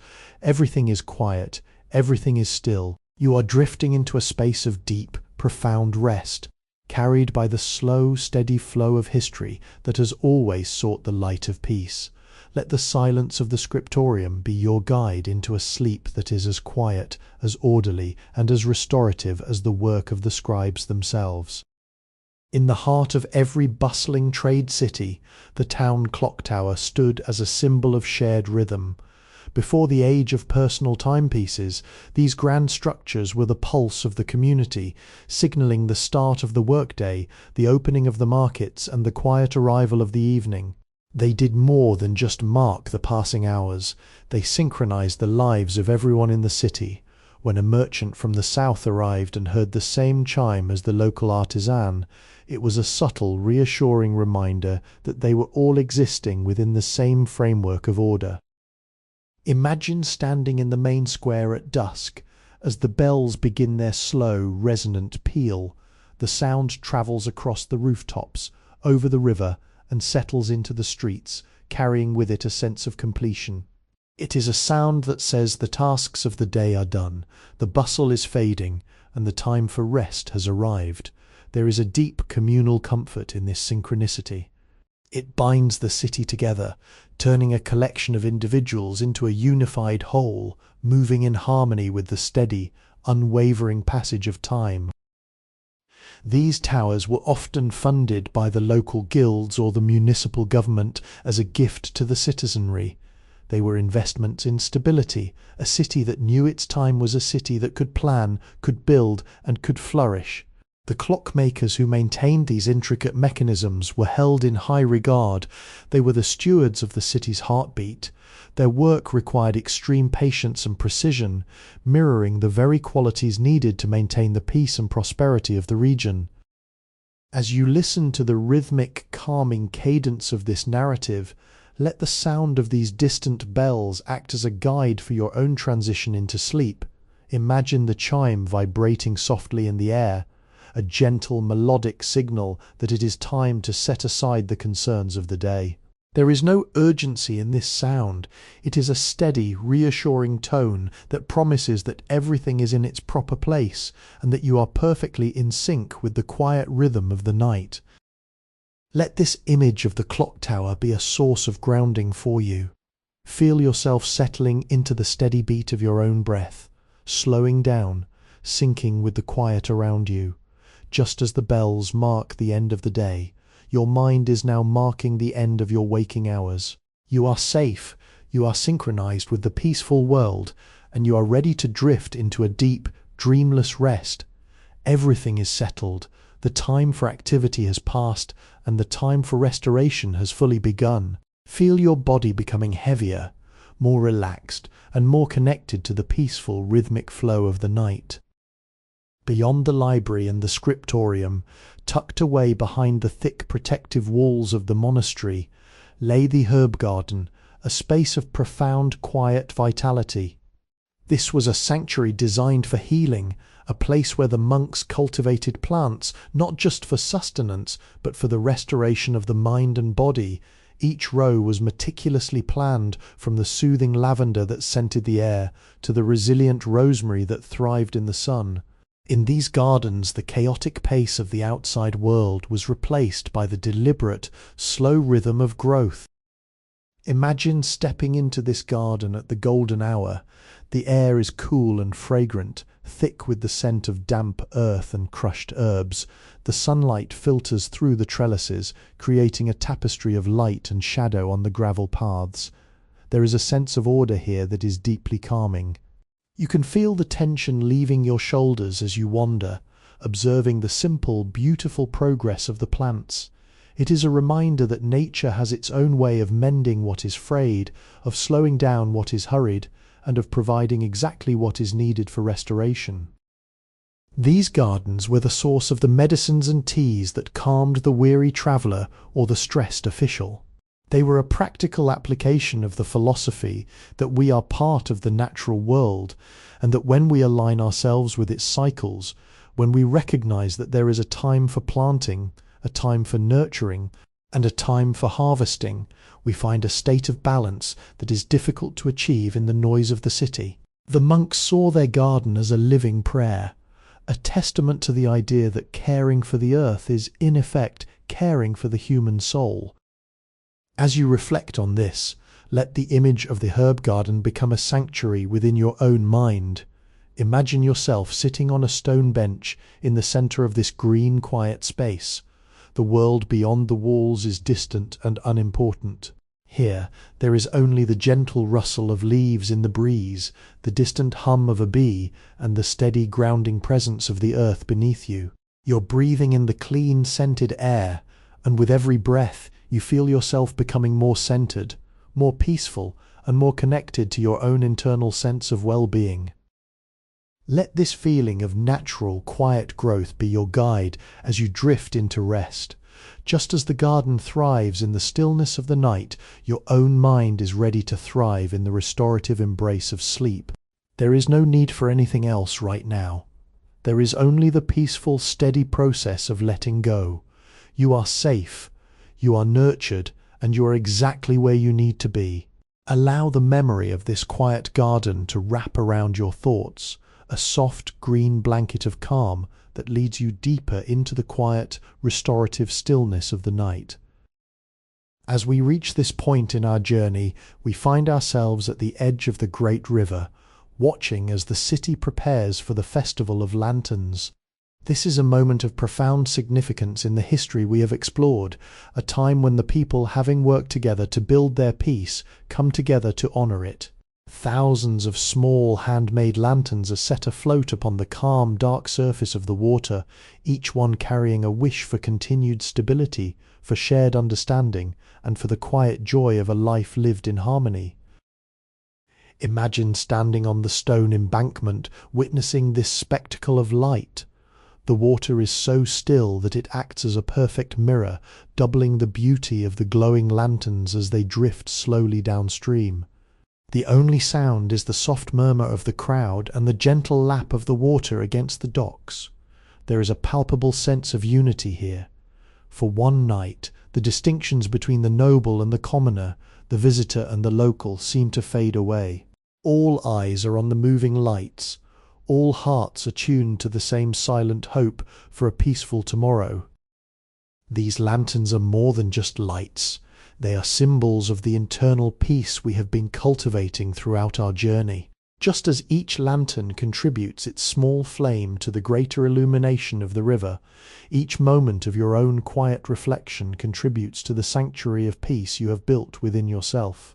This festival is the outward expression of the inward stillness you have achieved. It is a reminder that peace is not a destination we reach once and for all, but a light we must continuously tend, share, and protect. As you look upon this sea of soft golden light, feel a sense of profound completion. The stories we have shared, the gardens, the libraries, the mountain passes, and the bustling ports all lead to this moment of quiet radiance. You have travelled through the annals of a peaceful history, and you have integrated its lessons into your own being. The patience of the monarchs, the craftsmanship of the artisans, the guidance of the beacon keepers, all of these reside within you now as a steady, guiding light. Let the image of the lanterns on the water be the final, comforting thought you hold before you drift into the deepest sleep. Feel the gentle, rhythmic flow of the river carrying you forward, light and buoyant. There is nothing left to do tonight. The festival is complete. Your work is done, and the world is quiet. You are safe, you are light, and you are surrounded by a profound sense of peace. As the last of the lanterns fades into the distance, allow your awareness to soften and expand, letting yourself sink completely into the warm, restorative embrace of the night. Sleep now in the quiet, golden glow of a story well told. As the echoes of the Lantern Festival fade into the quiet of the night, we turn our gaze toward the stone bridges that span the rivers across the heart of the continent. These are the silent, enduring witnesses to our shared history. Built of heavy hand-cut stone and designed to withstand the rush of spring floods and the weight of centuries, these bridges represent a promise kept. They were the physical embodiment of the desire to connect, to make the passage easier for the traveller, and to prove that obstacles, whether they are rivers, valleys, or differences in perspective, can always be bridged with enough intent and care. Imagine walking across such a bridge at dawn. The stone is cool beneath your feet, and the moss clings to the crevices, telling the story of years spent in quiet service. From the centre of the arch, you have a perfect view of the water flowing steadily beneath you, untroubled and free. There is a profound sense of stability here. You know that this bridge will be here tomorrow and the day after, just as it has been for those who walked it long before you. It is a source of grounded security, a testament to the belief that the paths we build for one another are meant to last. These bridges were often the result of immense communal effort, requiring the collaboration of stonemasons, architects, and the local people who understood the temperament of the river. They are, in essence, a triumph of cooperation over separation. When a kingdom invested in a bridge, they were not just facilitating trade, they were making a statement of faith in the future. They were saying, we expect to be here, and we expect our neighbours to be here, and we intend to remain in contact. It is a beautiful, stoic kind of optimism that still resonates when we stand upon them today. As you listen to the steady, calm pace of this narrative, visualize these stone arches rising gracefully from the earth. Feel the weight of the stone, the permanence of the structure, and the quiet, reliable strength it provides. You are on your own journey, crossing from the activity of the day into the stillness of the night, and you can rely on the same sense of structural peace. You have built a bridge of calm through your own efforts, and it is strong enough to carry you into the deepest rest. Let the image of the bridge be a support for your mind. You are crossing over from the concerns of the world into a space of complete protection and rest. The water of the day flows safely beneath you, leaving you undisturbed. You are steady, you are secure, and you are moving toward a place of perfect tranquility. Feel the foundation of your rest becoming solid and certain. A bridge of stone that will hold you safely through the night, allowing you to let go, to breathe, and to drift into a state of profound restorative sleep. In the quiet, rhythmic atmosphere of the paper-making workshops, we find a different kind of preparation. Here, The raw, chaotic fibers of flax and cotton were transformed through a long, deliberate process of washing, beating, and pressing into sheets of smooth white paper. It was a craft that demanded total presence. The artisans knew that if they rushed, the paper would be brittle or uneven. If they were patient, they would produce a surface worthy of the most important records. This was an act of refining, of taking the unformed and giving it structure, clarity, and purpose. Imagine the gentle sound of water flowing through the vats, the steady rhythmic movement of the artisans' hands as they dip the wooden frames into the slurry, and the hushed environment where every action is measured. The light is soft, filtered through shutters that keep the heat of the day at bay. There is an incredible sense of potential in this space. These clean, blank sheets of paper were waiting to be filled with the history of the continent, with poetry, with maps, with letters of peace, and with the private thoughts of those who sought to understand their world. This process is a beautiful metaphor for our own minds. Just as the artisans refined the fibers, we too can refine our thoughts. Throughout our journey, we have been gently clearing away the noise and the clutter, smoothing out the rough edges of the day, and creating a clean white space of pure receptive stillness. By the time the paper reached the library, it was ready to receive wisdom. Now, as you reach this moment in your rest, your mind is like that clean white sheet, ready to receive the peace, the silence, and the healing comfort of a deep, uninterrupted sleep. As you reflect on this, feel the weight of your thoughts becoming lighter, becoming smoother. The rough textures of the day, the small anxieties, the lingering tasks, the echoes of noise are being transformed. They are settling into a state of clarity and calm. There is nothing to be written on the page tonight. It is a time for the page to remain blank, to remain open, and to remain at rest. You are creating the perfect surface for your dreams to unfold, a space of quiet potential where your mind can finally let go and simply exist. Let the image of the drying paper be a final grounding element for your rest. Feel the coolness of the air, the steady, patient pace of the work, and the feeling of complete and utter readiness. You are perfectly prepared for sleep. Your mind is quiet, your spirit is refreshed, and you are ready to drift into the deep, restorative dark. There is no need to think, no need to plan, and no need to do anything at all. Simply rest in this space of refined stillness, feeling yourself sink deeper into the comfort of the night, feeling peaceful, whole, and completely at rest. As we move away from the workshops and back into the open landscape, we arrive at the golden expanse of the wheat fields at the height of harvest season. There is a specific kind of silence here, not empty, but full. It is the silence of completion, the sound of the stalks swaying gently in the breeze, a rhythmic whispering rustle that feels like the earth itself is breathing. This is the culmination of months of steady work, of patient waiting, and of trusting in the slow, consistent cycles of the seasons. It is the visual representation of peace made tangible in the form of abundance. Imagine walking along the edge of these fields, the golden stalks rising high above your waist, warm from the afternoon sun. The air smells of dry earth, sunshine, and the promise of sustenance. There is no rush here. The harvest happens at its own pace, a slow, methodical gathering of what has been nurtured with care. It is a time for reflection, for acknowledging the effort that was put into the soil, and for feeling the profound satisfaction of knowing that the work has been done well.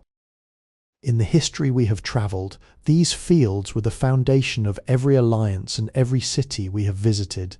They fed the scholars in the libraries, the artisans in the workshops, and the watchmen on the mountain passes. They are the true source of the stability we have been exploring. When the people saw these fields, they knew they were secure, they knew that their neighbours were safe, and that the foundation of their daily life was sturdy. It is a powerful reminder that peace is not just an idea. It is something we cultivate, something we tend to, and something we eventually harvest in the form of well-being. As you listen to the rhythmic, calm pace of this narrative, let your own mind become like these fields. You have spent your time nurturing your own thoughts, tending to your own sense of calm, and now It is time to harvest that peace. You have done the work of being present, of letting go, and of finding the stillness within. Allow yourself to feel the fullness of this accomplishment. There is a deep, quiet pride in knowing that you have honoured your own need for rest, and that you have created a space where you can be truly, completely at peace. Let the image of the golden fields swaying in the breeze be your lullaby tonight. Feel the gentle, rhythmic motion of the stalks matching the rhythm of your own breathing. You are bathed in the warm golden glow of a day well lived. The work is finished, the harvest is gathered, and you are ready to sink into the restorative rest of the night. You are secure, you are nourished, and you are perfectly, deeply at peace. Let the silence of the fields fold around you, soft and comforting as you drift further into the stillness, deeper and deeper into the quiet sanctuary of your sleep. High atop the stone towers of the royal observatories, there was a different kind of quiet, a space where the noise of the world was left far below, replaced by the vast, silent majesty of the night sky. The astronomers who worked here were the navigators of the cosmos, mapping the constellations and tracking the slow, predictable dance of the planets. They lived in a realm of celestial stillness, where time was measured not by the ticking of clocks, but by the turning of the spheres. It was the ultimate vantage point of peace. Imagine the atmosphere in the dome. The air is crisp and cool, the scent of stone and ancient ink lingers, and the silence is so deep you can almost hear the turning of the heavens. A brass telescope, polished to a dull glow, is pointed toward the stars, its lens capturing the faint, flickering light of worlds millions of miles away. There is a profound sense of humility here, looking up at the infinite expanse. The problems of the day, the complexities of the city, and the weight of human ambition seem to shrink, becoming small, manageable, and eventually insignificant. These observatories were the spiritual anchors of the era. They reminded the leaders and the people alike that they were part of a much larger, orderly universe. The same patterns that governed the stars were thought to govern the harmony of kingdoms, a belief in a cosmic law that favoured balance and equilibrium. To observe the stars was to reaffirm one's commitment to that balance. It was a meditative act that brought a sense of perspective and allowed the mind to expand beyond the immediate physical constraints of the earth. As you reflect on this, feel your own perspective expanding. You are no longer focused on the small details of your day. You are looking up, letting your awareness drift into the vast, calm expanse of the night. The stillness of the observatory is now your own. You're observing your own mind, quiet and serene, as it mirrors the orderly beauty of the cosmos. Everything is in its place, everything is moving in its perfect natural rhythm, and you are simply a part of this grand, peaceful design. Let the image of the star-filled sky be a source of infinite grounding for you. Feel the vastness of the universe wrapping around you, a dark, protective blanket of starlight and silence. You are safe in this immensity. There is no need to carry the weight of the world. The universe has its own rhythm, and you are fully supported by it. As you prepare to sleep, let go of every remaining thought, every lingering concern, and simply float into the deep, quiet, dark. You are resting in the heart of the infinite, perfectly calm, perfectly still, and ready for the deepest, most restorative sleep of your life. Beyond the walls of the gardens and the stones of the libraries, there stretched the ancient deep forests that defined the untamed edges of the landscape. These were the cathedrals of the natural world, places where the towering oaks and silent pines stood as guardians of a time long before the first kingdoms were mapped. The air here was heavy with the scent of moss and damp earth, a scent that speaks of centuries of steady growth and quiet decomposition, the endless circular rhythm of life breathing through the roots and the leaves. Imagine walking along a narrow, soft path that weaves through the heart of this forest. The canopy above is so thick that the sun is filtered into gentle greenish beams, illuminating the floating dust and the quiet movement of shadows. There is no sound of the city here, no chime of the clock tower, only the occasional soft rustle of leaves or the distant melodic call of a bird. It is a space where the rhythm of your own heart can finally find its true tempo, undisturbed by the demands of the world outside. These forests were respected by the people of the era not just as sources of wood, but as essential, living buffers, places of sanctuary where one could retreat to clear the mind. To enter the forest was to step out of the narrative of human history and into the story of the earth itself. It was a humbling experience, a reminder that we are small, passing guests in a vast, enduring landscape. This perspective brought a profound sense of relief when we realize how small our worries are in the face of such ancient, steady existence. Our tensions begin to dissolve. As you listen to the rhythmic, calm pace of this narrative, let your mind wander into the shade of these great trees. Feel the coolness of the forest air and the softness of the ground beneath you. You are entering a space of total protection. The world you left behind is shielded by these ancient guardians. You are safe, you are held, and you are far from the reach of stress or activity. The silence of the forest is now your silence, deep and restorative. Let this image of the ancient woods be your guide tonight. Feel yourself settling into the stillness, as grounded as the roots of the oldest tree, as calm as the air beneath the canopy. There is no need for anything else. You are exactly where you need to be in the quiet, deep sanctuary of your own being. Feel your body becoming heavier, sinking into the soft moss of rest, and allow yourself to drift further into the dark, peaceful depths of the night, knowing that you are cradled by the steady, enduring breath of the world. Far along the rugged coastline, where the land drops away into the vast, churning mysteries of the ocean, stood the beacons of light, the lighthouses. These structures, built to withstand the relentless assault of the tides and the fury of the winter storms, were the ultimate symbols of steadfastness. Each night, their rotating lanterns cast a rhythmic, golden beam across the dark, undulating surface of the water, a silent, persistent pulse that spoke of care, of vigilance, and of the unwavering commitment to guide the traveller safely home. Imagine the solitude of the lighthouse keeper as they climbed the spiralling stone stairs to the gallery.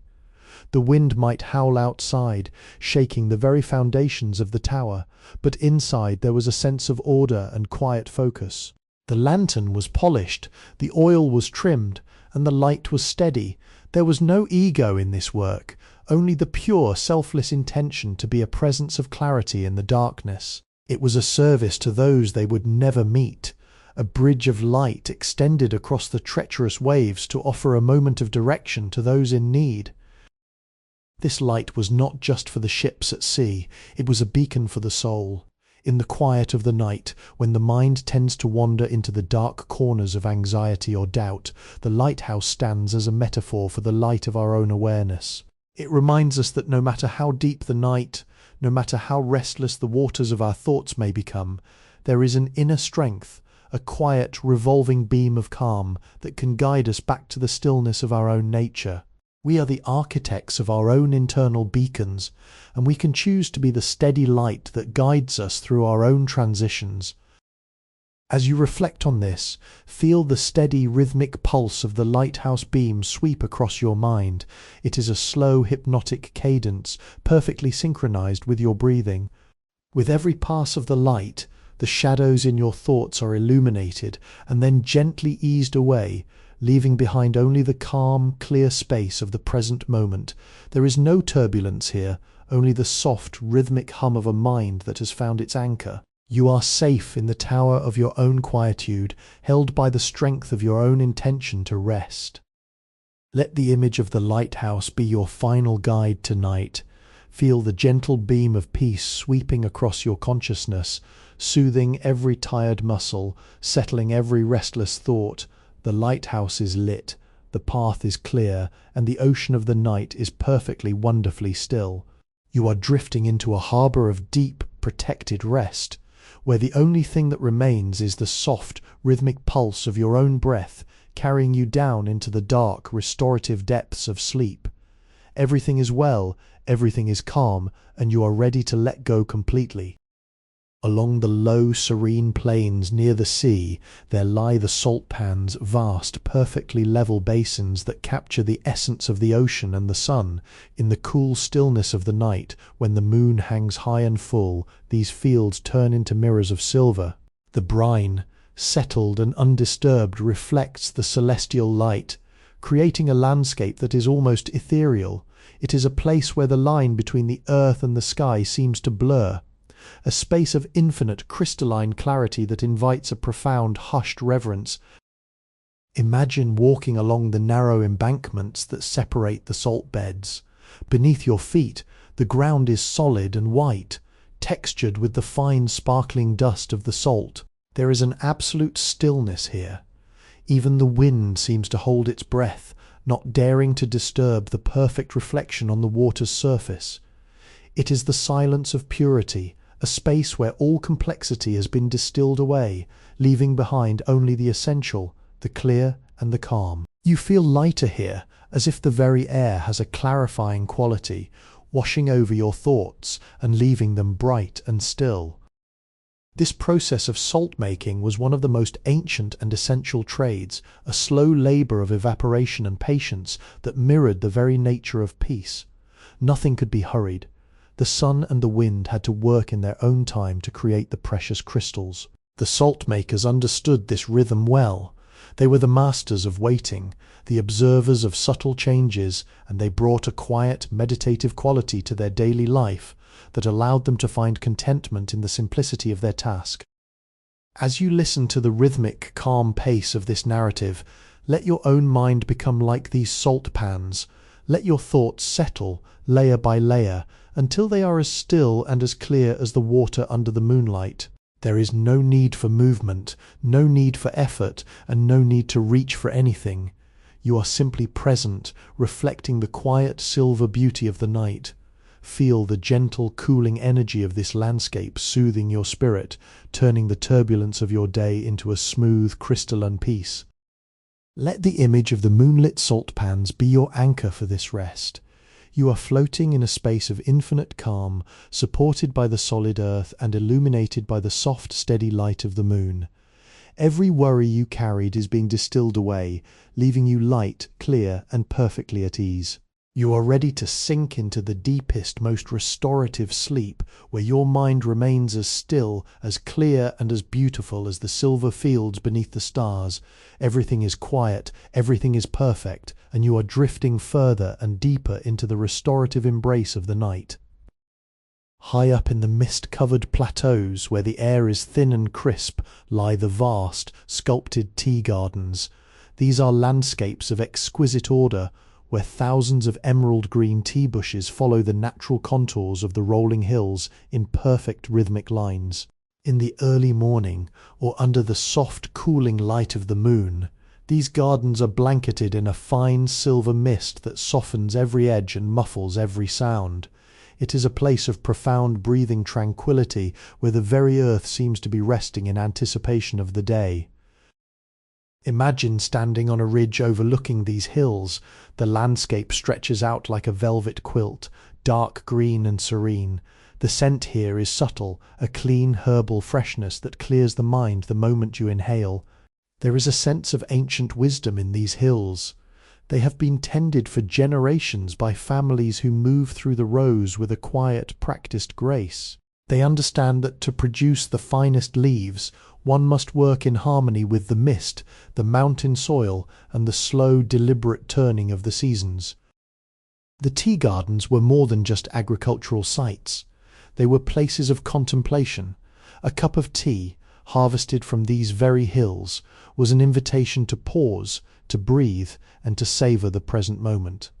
In the history we are exploring, the ritual of the tea ceremony became a bridge between people, a way to share a moment of calm, to build trust, and to foster connection. It was a practice that turned the simple act of drinking into an experience of mindfulness, proving that peace can be found in the most everyday objects if we only take the time to notice them.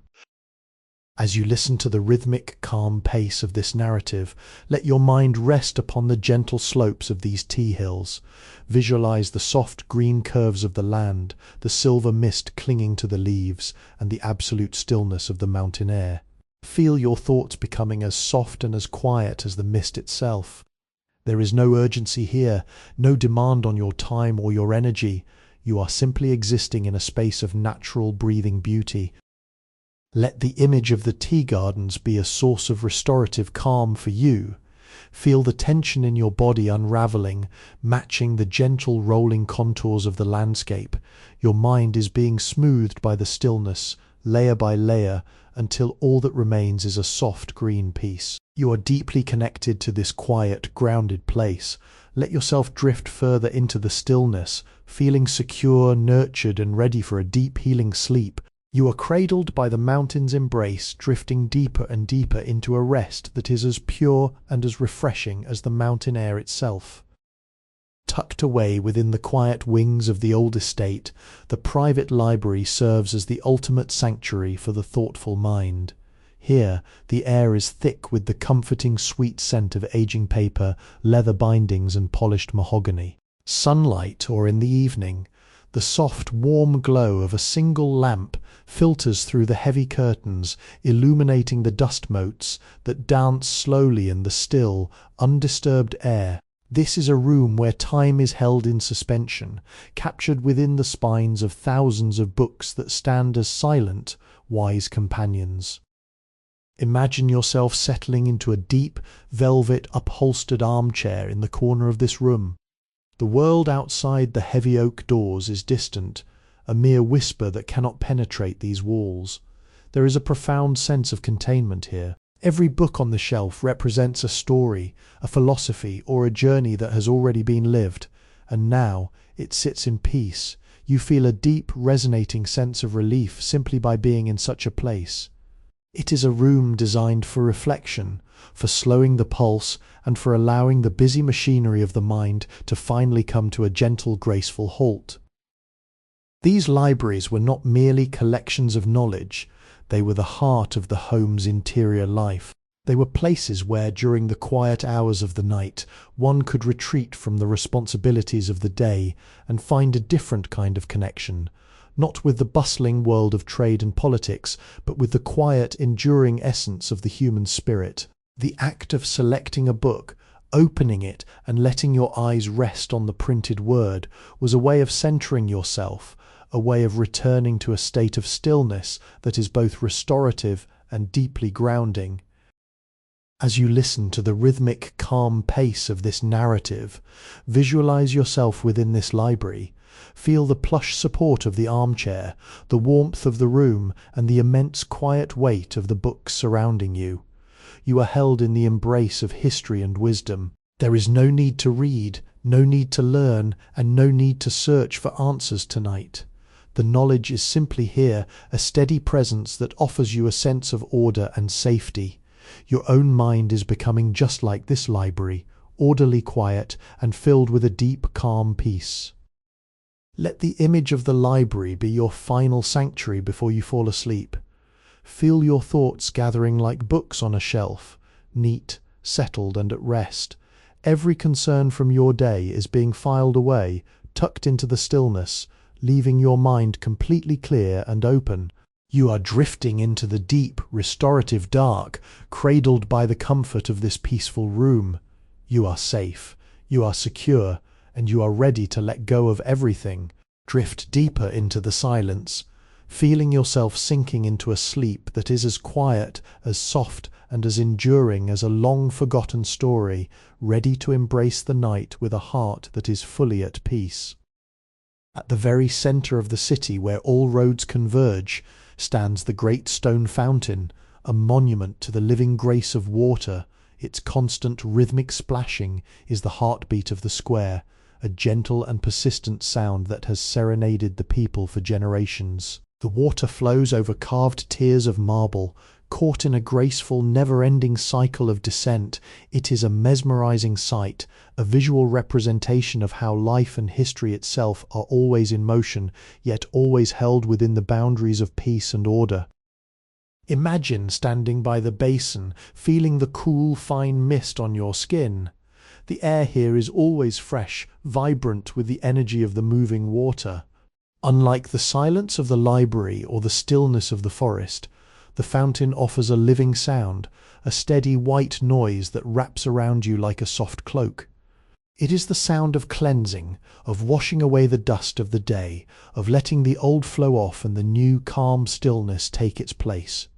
Every drop that falls back into the pool is a reminder that you can let go, again and again with every breath you take. These fountains were the gathering places of the city, where citizens would come not just to fetch water, but to sit and listen, to catch their breath, and to remember that there is beauty in simple, constant motion. In the history of these people, the fountain was the symbol of the common good, the water belonged to everyone, and its peace was a gift available to anyone who stopped long enough to listen. It taught the lesson of flowing with life rather than struggling against it, of finding balance in the midst of activity. As you listen to the rhythmic, hypnotic sound of the fountain described in these words, feel your own thoughts beginning to flow. Imagine your worries as ripples on the surface of the pool, moving outward, thinning, and finally vanishing into the steady, calm center. You are the pool. You are the stillness that receives the movement. With every beat of your heart, you are becoming more fluid, more relaxed, and more perfectly at ease. The water flows and you rest. Let the image of the fountain be your companion into sleep. Hear the soft rhythmic splashing in your mind, a lullaby of water that carries you deeper into the quiet night. Everything is being washed clean. Your mind is clear, your body is weightless, and you are drifting on a tide of perfect tranquility. There is no effort required, only the surrender to the steady flow of rest. Drift down into the deep, dark, and wonderfully peaceful waters of your own subconscious, where you are safe, where you are renewed, and where you are finally completely at peace. In the dim, clay-scented atmosphere of the potter's workshop, the world moves at the pace of a turning wheel. Here, the raw, earthy clay is transformed through the gentle, focused pressure of the potter's hands into vessels of grace and utility. There is a deep, meditative silence in this process, punctuated only by the soft, rhythmic hum of the wheel and the occasional splash of water as it shapes the wet surface. It is a place where the chaotic, unformed elements of the earth are given shape, balance, and purpose, mirroring the work we do within our own minds as we quiet our thoughts. Imagine watching the clay rise steadily between the potter's palms. It is a slow, hypnotic movement that demands total concentration. The potter does not fight the clay, they guide it, sensing its resistance and its malleability, adjusting their touch with a sensitivity that comes from years of practice. There is a profound beauty in this interaction, a reminder that we too can guide our own thoughts with a gentle touch. We do not need to force ourselves into sleep or into stillness. We simply need to guide our awareness, to soften our grip, and to allow our state of mind to take on a more refined, centered form. These workshops were the heart of the village's industry, but they were also a place of philosophical reflection. The clay was seen as a metaphor for the human condition, fragile when wet, yet durable when fired, soft to the touch, yet capable of holding great weight. The artisans understood that the most beautiful vessels were those that were centered, those that moved in perfect alignment with the axis of the wheel. They were lessons in living, staying true to your center, moving with the rhythm of the moment, and trusting the process of transformation. As you listen to the rhythmic, calm pace of this narrative, visualize the spinning wheel and the rising clay. Feel the soothing, cool sensation of the water on the clay reflecting in your own awareness. Any roughness in your day is being smoothed away. Your thoughts are becoming perfectly centered, perfectly balanced, and perfectly still. You are no longer holding on to the shape of the day. You're allowing your mind to rest in its natural quiet center, ready to be hardened by the peaceful slumber that follows. Let the image of the potter's wheel be your lullaby. The steady circular motion is a hypnotic invitation to let go, to drift, and to enter a state of deep, restorative rest. You are the vessel being shaped into peace, There is nothing left to do but allow yourself to be cradled by this rhythm. Feel the support beneath you, the quiet of the room, and the deepening sense of total relaxation. You are drifting, turning slowly and gently into the softest, most peaceful sleep, perfectly centered and completely at rest. As the day begins to wane, we find ourselves wandering into the vast, rolling fields of lavender that stretch toward the horizon like a sea of soft, muted purple. The air here is heavy and sweet, a calming fragrance that seems to settle over the senses like a gentle blanket. This is a place of profound restfulness, where the bees have finished their work, the birds have sung their final songs, and the entire landscape is bowing its head in preparation for the coming night. It is the ultimate landscape of relaxation, designed by nature to soothe the weary heart. Imagine walking through these fragrant rows as the sky turns into a canvas of soft pinks, oranges and deep indigos.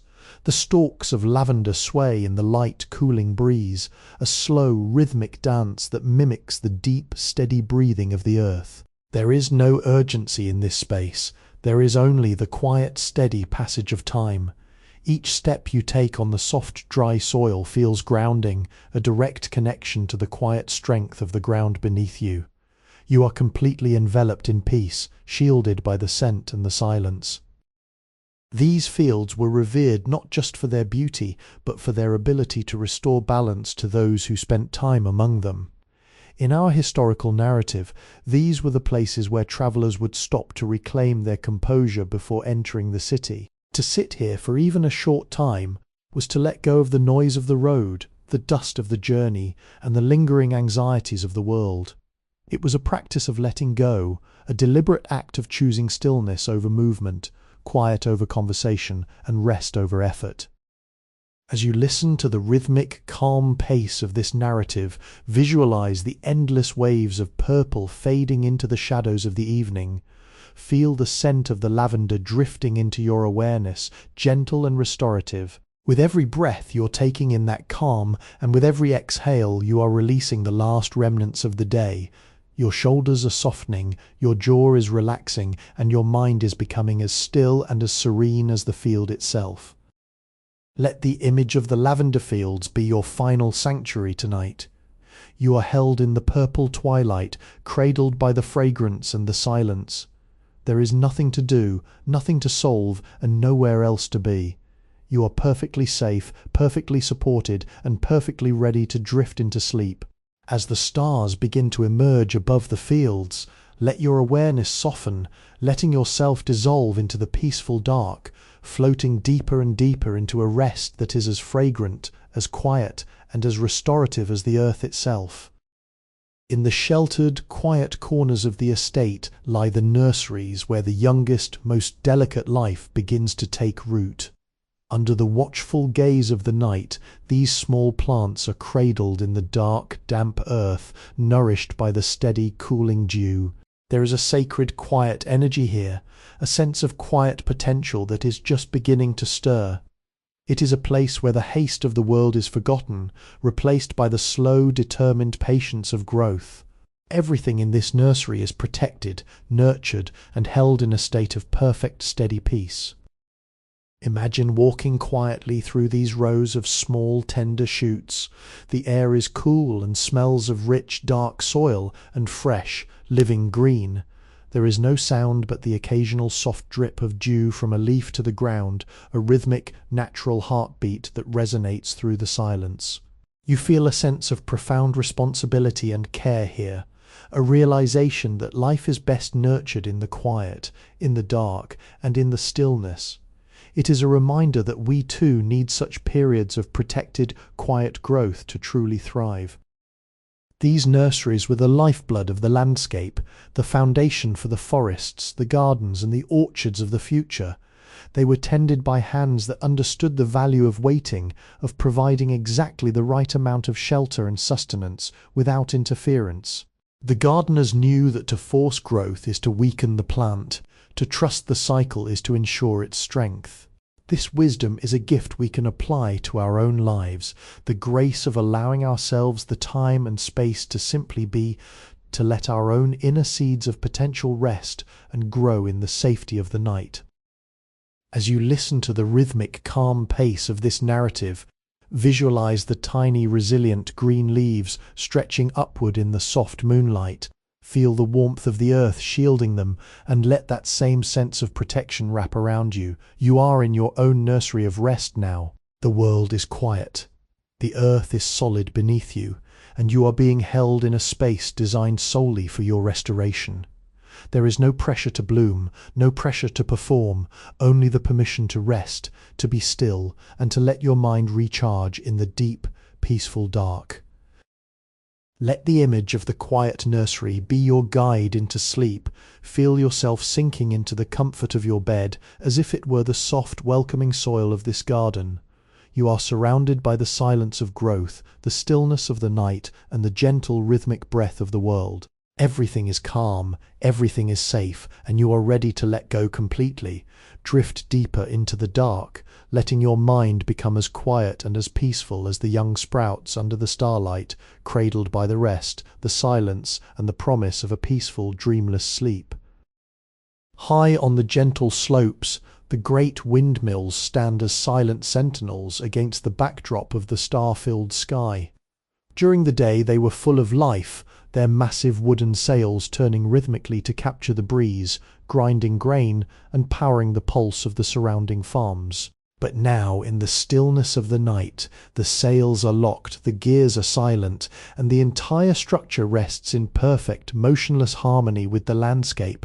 They are grand, stoic monuments to the beauty of a task completed, a symbol of the peace that comes when the work is finally done. Imagine approaching one of these windmills as the moonlight casts long, soft shadows across the grass. The wood is weathered and smooth, warm from the heat of the day, and now cooled by the evening dew.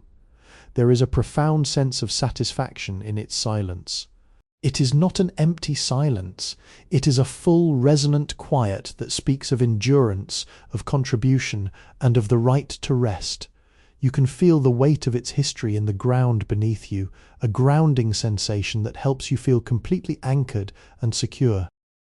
These windmills were the landmarks of the region, the points by which travellers oriented themselves, and the signs that home was near.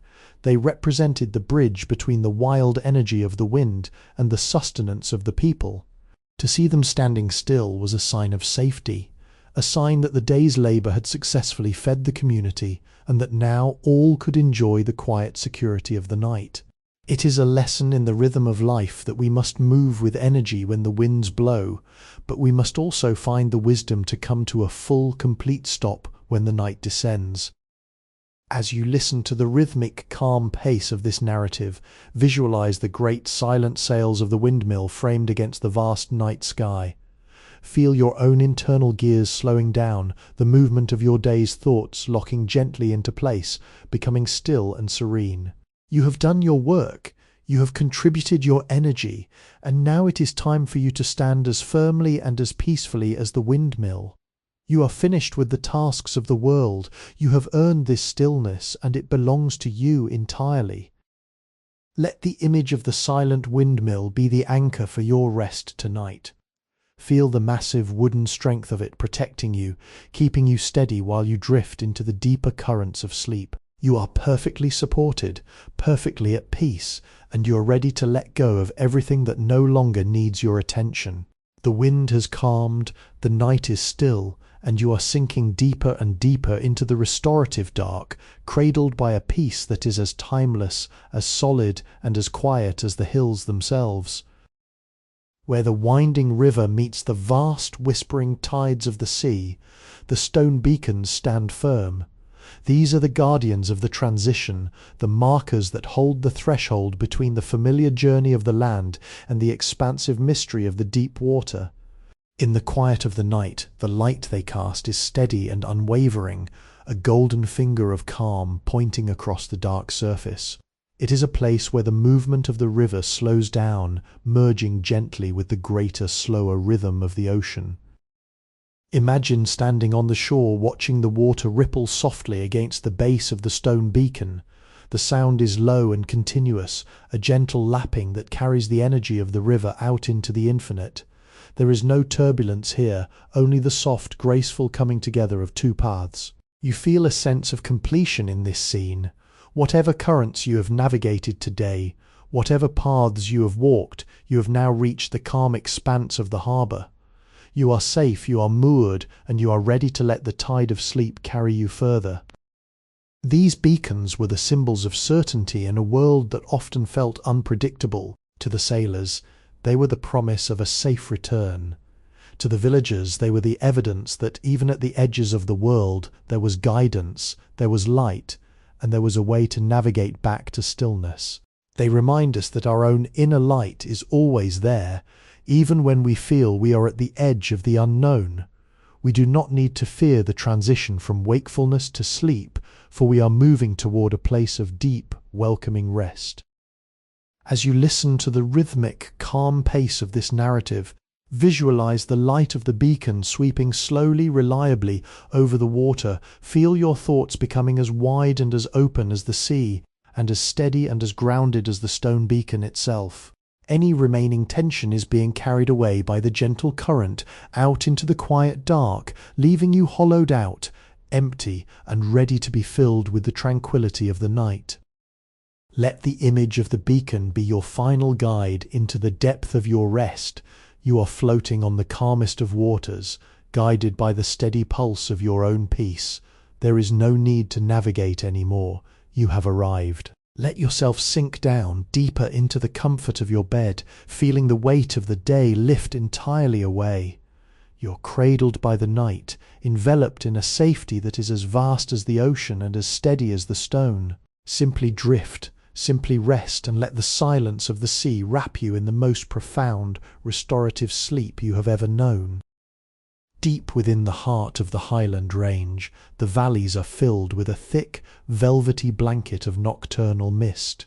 As the night deepens, this mist settles into the low-lying hollows, softening the contours of the landscape and erasing the sharp edges of the world. It is a place of profound seclusion, where the sounds of the day are dampened into a near silence, and the air itself feels cool, damp, and wonderfully protective. To be in the valley tonight is to be tucked away in a secret space, hidden from the demands of the world, resting in the quiet embrace of the earth. Imagine standing on a gentle rise, looking down into the sea of white mist as it rolls slowly, almost imperceptibly, through the trees. The moonlight catches the surface of the vapour, turning it into a river of soft luminescent silver. There is no urgency in the way the mist moves. It flows with the grace of a slow-breathing giant.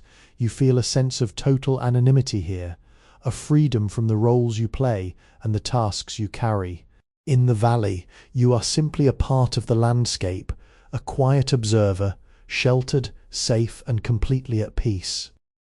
These valleys were known in our history as the places of the soft breath, where people would go when they needed to recover from a long, arduous season. The mist was seen as a healing veil, a natural barrier that kept the harshness of reality at bay. It reminded everyone that there is a time to be seen, to be active, and to be productive, and there is an equally important time to be hidden, to be still, and to be renewed. To vanish into the mist was not to be lost, it was to find yourself again in the quiet. As you listen to the rhythmic, calm pace of this narrative, visualize yourself stepping down into this gentle, cool mist. Feel it brushing against your skin, light as a whisper, cool as a soft breeze. With every step the outside world fades a little more. The lights of the city, the hum of the day, the expectations, all of it is being swallowed by the mist, leaving you in a space of pure, undisturbed silence. Your mind is becoming as soft, as quiet, and as expansive as the valley floor. Let the image of the mist be your final sanctuary before you fall asleep. Feel yourself being wrapped in its gentle layers, a blanket of quiet that holds you securely in place. There is nothing to do, nowhere to go, and no need to think. You are simply breathing, resting, and drifting. Allow your consciousness to dissolve into the white, peaceful calm. letting go of every remaining thought until you are floating in the deepest, most restorative dark. You are safe, you are hidden, and you are ready for the most beautiful, silent, and deep sleep of the night. Beneath the heavy stone floors of the old abbey, far removed from the shifting weather of the surface, lie the ancient wine cellars. Here the temperature is constant, the air is still, and the thick vaulted ceilings create a cavernous sense of profound containment. It is a place where time seems to slow down, almost to a stop. Rows of silent casks rest in the cool shadows, each one a vessel of steady transformation. Everything in this space is patient, trusting the slow, unseen work of maturation. It is the ultimate cathedral of stillness. Imagine walking down the worn stone steps, the echo of your own footsteps softened by the thick, cool air. The smell is earthy and rich, a deep scent of oak, stone, and the quiet passage of years. There is an immense sense of security here. You are sheltered by the deep earth above you, protected from the noise, the wind, and the relentless pace of the world outside. This is a sanctuary for those who understand that the most meaningful changes happen in the dark, in the quiet, and in the absence of all distraction. These cellars were the heartbeat of the abbey's quiet life. The monks who tended them understood a fundamental truth, that to create something of true depth, one must allow for stillness. They did not rush the process. They understood that the flavor, the character, and the strength of the contents were built through the simple, unwavering commitment to remain undisturbed. This is a powerful lesson for the end of your day, that you too have been undergoing a process of refinement, and now is the time to allow yourself the grace of being still, so that your own peace can mature and deepen. As you listen to the rhythmic, calm pace of this narrative, visualize the rows of dark, silent casks resting in the cool shadows. Feel the stability of the stone walls surrounding you, holding you in a space that is solid, unchanging, and safe. Your mind is becoming like the cellar, cool, quiet, and completely free of the turbulence of the surface world. You are settling into the deepest foundations of your own being, where everything is calm, everything is grounded, and everything is waiting to be renewed. Let the image of the ancient cellar be your final anchor for the night. Feel the heavy velvet silence wrapping around you, a protective blanket that keeps you shielded and secure. You are perfectly at ease in this quiet, dark. Let every remaining tension flow out of you, sinking into the stone floor, leaving you light, clear, and ready to rest. You are drifting deeper into the cool, dark comfort of sleep, held by the ancient, steady peace of the earth itself, ready for a night of the most profound and restorative tranquility. High above the silent gardens, the stone balcony extends out into the cool, star-dusted air of the night. From this vantage point you can look down upon the orchard where the heavy, ripening fruit hangs motionless in the dark, bathed in the soft, silvery light of the moon. There is a sense of completion here that permeates the air. The trees have done their work, the fruit has matured, and the garden is now resting, waiting for the gentle pull of the seasons. It is a moment of total, profound peace, a time to observe the results of patience and nature's own steady design. Imagine yourself leaning against the smooth, cool stone railing, feeling the gentle night breeze brush past your face. The world below is a quiet tapestry of dark greens and shifting silver, a place that feels completely safe and well tended. The scent of the orchard rises up, a faint sweet note of earth and fruit that is deeply comforting. You feel a deep resonance with this scene.